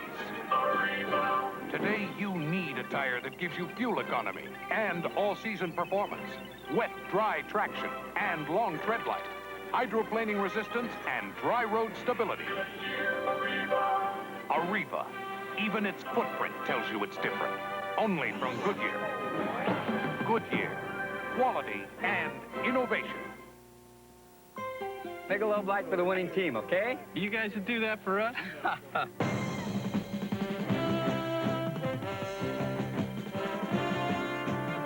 Would a bunch of guys really go at it this hard just for a beer? Well, consider it's Michelob Light, and that means a rich, smooth taste you can compare to any beer you like.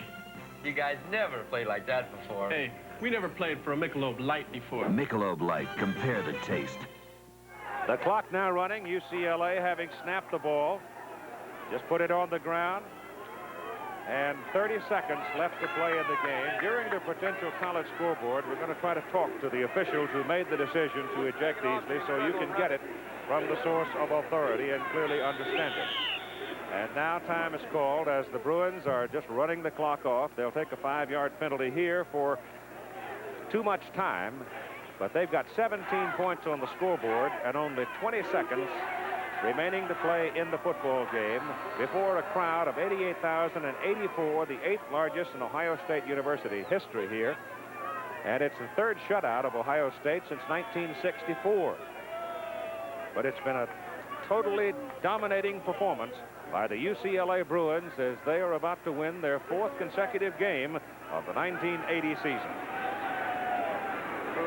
Some things happened in it that folks are going to talk about a long time. There's the snap, and that should do it. As the 10 seconds remain to play, and the UCLA Bruins are going to leave Ohio Stadium a winner as Terry Donahue gets a ride across the field. Travel arrangements made through and promotional fee paid by United Airlines. United flies more people to Hawaii than any other airline. That's what friendly skies are all about.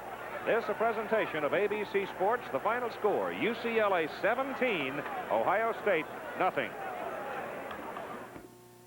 Saturday, it's the stars of the Love Boat and their all-star passengers on an all-new all-star Family Feud special. And on the Love Boat. I get excited. Number 300, but number 2 Ohio State gets knocked off, and number 3 Nebraska is losing to Florida State. And the Yankees clinched the American League East, will now play Kansas City. We'll keep you up to date on the National League, bring you scores and highlights on today's Prudential College scoreboard.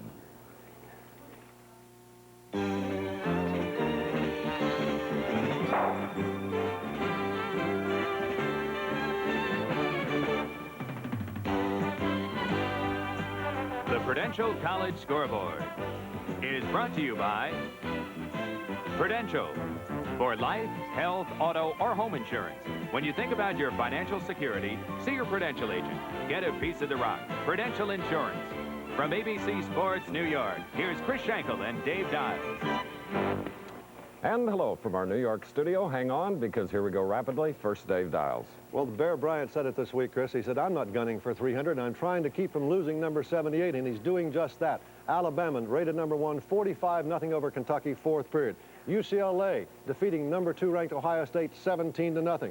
And Florida State, which was in the top 10, is knocking off number 3 Nebraska. 4 minutes to play. Florida State leading 15-14. Southern Cal and Arizona State will get it underway a little later on, and so will number 5 Texas, playing at Rice tonight.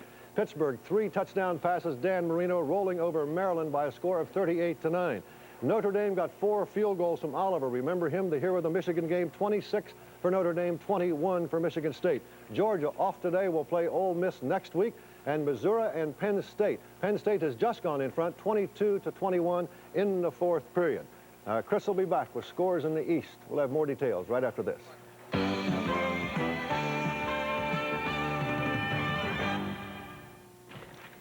House all locked? Yep, tight as a drum.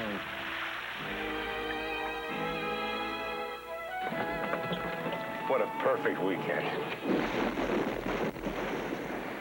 Hello, Prudential? Prudential for homeowners insurance? Remember, we get a piece of the rock for our home. Prudential, homeowners insurance. One call and Prudential starts working for you. Thanks, Prudential. For homeowners insurance, too. Get a piece of the rock. Prudential Insurance.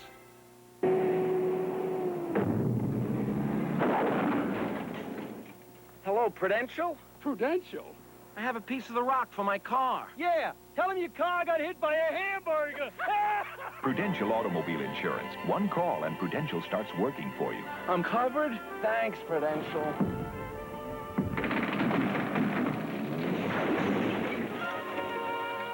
For auto insurance, too. Get a piece of the rock. Prudential Insurance. Kansas, without a win, came to Syracuse today and pulled a big upset, 23-8 over Syracuse. Navy homecoming, 21-0 over Boston College. Harvard remains undefeated, 3 in a row now with a 15-10 win over Army. Rutgers warming up for the Alabama game next week, 44-3 over Cornell.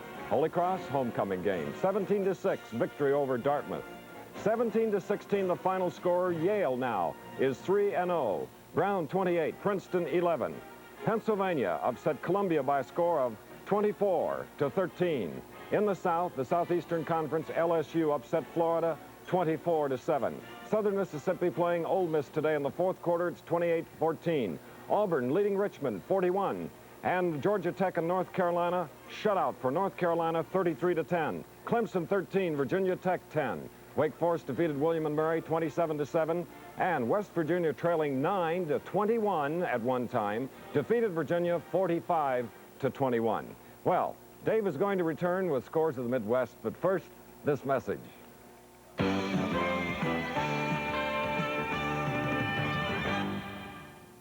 I got a piece of the rock. Prudential Life Insurance. Because of the J. Coming up, the winning lottery number. Prudential wishes your wildest dreams come true. Come on, baby. 2, 3, 6. 2, 3, 6. 5, 5, 9, 8. 5, 5, 9, 8. Wow. J. No, K. J. No. But for something you can really count on, get a piece of the rock. Prudential Life Insurance can help take care of your family, even if you're not around. Get a piece of the rock. Prudential Life Insurance. Well, the Big Ten hasn't been doing very well against the out-of-state competition, out-of-conference competition, but Bo Schembechler helped out a little bit today. Michigan 38-13 over California. Duke came north to play Indiana. Indiana leading fourth period 24-14. Miami of Ohio, which does very well against the Big Ten, not doing it today. Purdue leading 21-3 fourth period. A judge decided quarterback David Wilson could play for Illinois, but Mississippi State decided to play too and beat the Illini 28-21. Arizona over Iowa by a score of 5-3. Wisconsin hadn't scored a touchdown all season long, but has scored 5 today, and it leads San Diego State in the fourth period. Minnesota 49-21 over Northwestern. Well, they had an incident on the sidelines. They sometimes do when Ohio State plays. And there was an incident out there, and we're going to bring you up to date. Go to Columbus and our colleague there, Bill Fleming. Final score, a stunner here in the Ohio Stadium. The Bruins of UCLA 17, the Buckeyes nothing. First time they've been shut out since Schlichter's first game when Penn State did it 19-0. There was a rather controversial play late in the ballgame when Ken Easley, All-America defensive back of UCLA, was ejected from the game. Now, those of you who are with us today saw exactly what happened. You saw Easley tackle Murray on the sideline. As he was getting up, he was shoved from behind by a photographer. He then turned and slugged the photographer. Now, Frank Strosha, the umpire of the game, saw what happened. At least he saw half of it. He saw the slugging, and so he immediately kicked Easley out of the game. Now, I talked to Frank Strosha just moments ago when the game ended. I asked him if he'd come on television to explain it. Apparently, there's a rule that the officials cannot come on TV because Gene Calhoun, the referee, said no way. He said, I'll talk to you, but I can't come on and explain it. So I asked him one question. Does it make any difference where the slugging occurs? He said, no. It can happen on the field or off the field. If there is slugging involved by a player in that game, he's automatically out. Then I said to him, did you see the fact that there was some provocation for the slugging, that the photographer actually came up behind Easley and hit him? He said, no, I didn't see that. I said, would you have kicked Easley out if you had seen it? He said, no, I would not.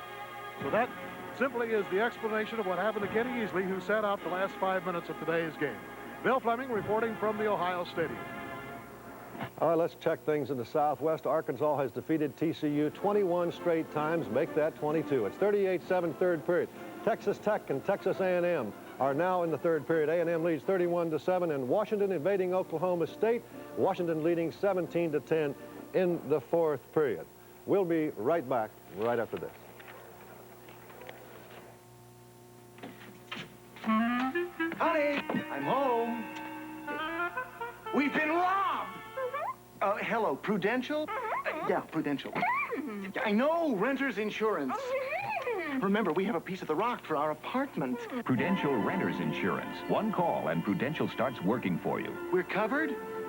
Thanks, Prudential. For renters insurance, too. Get a piece of the rock. Prudential Insurance. Honey, why didn't you call?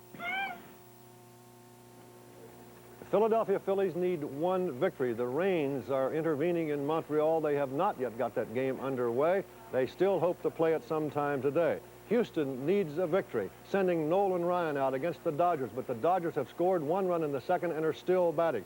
In the American League, the Yankees clinched it in the East, defeating the Detroit Tigers by a score of 5-2. Guess who did it? You want to guess? It's October, isn't it? Mr. October. Autumn Lightning, Reggie Jackson.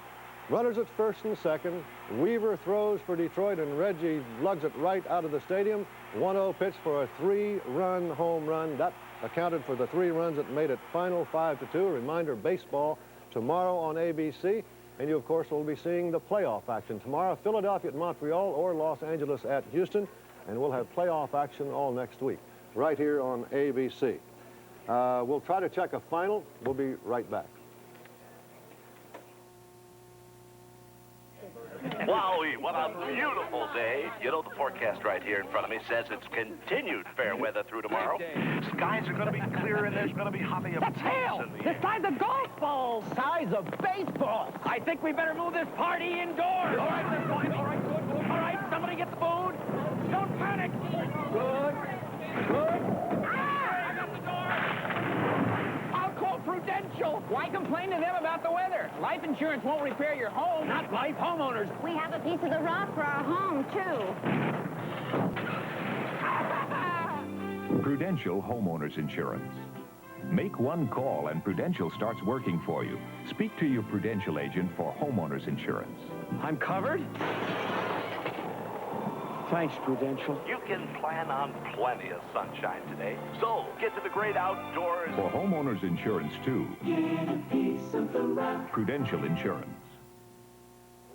I'm to tell you now that if the Phillies in Montreal are indeed rained out today, you will see a doubleheader tomorrow, starting at 1 o'clock Eastern Time here on ABC. We've just been informed Florida State now 18-14 over Nebraska with about a minute to play.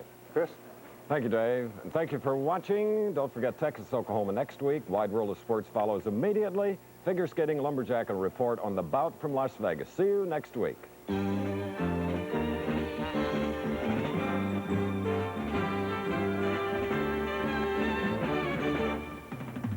The Prudential Prudential College Scoreboard has been brought to you by Prudential. For life, health, auto, or home insurance, when you think about your financial security, see your Prudential agent. Get a piece of the rock. Prudential Insurance. This has been an ABC Sports presentation. Tomorrow at 8, 7 Central and Mountain, 3 men fight for their lives and their town against the blood-chilling fury of the ultimate killer shark. Jaws, one of the greatest box office hits in movie history. The ABC Sunday night movie.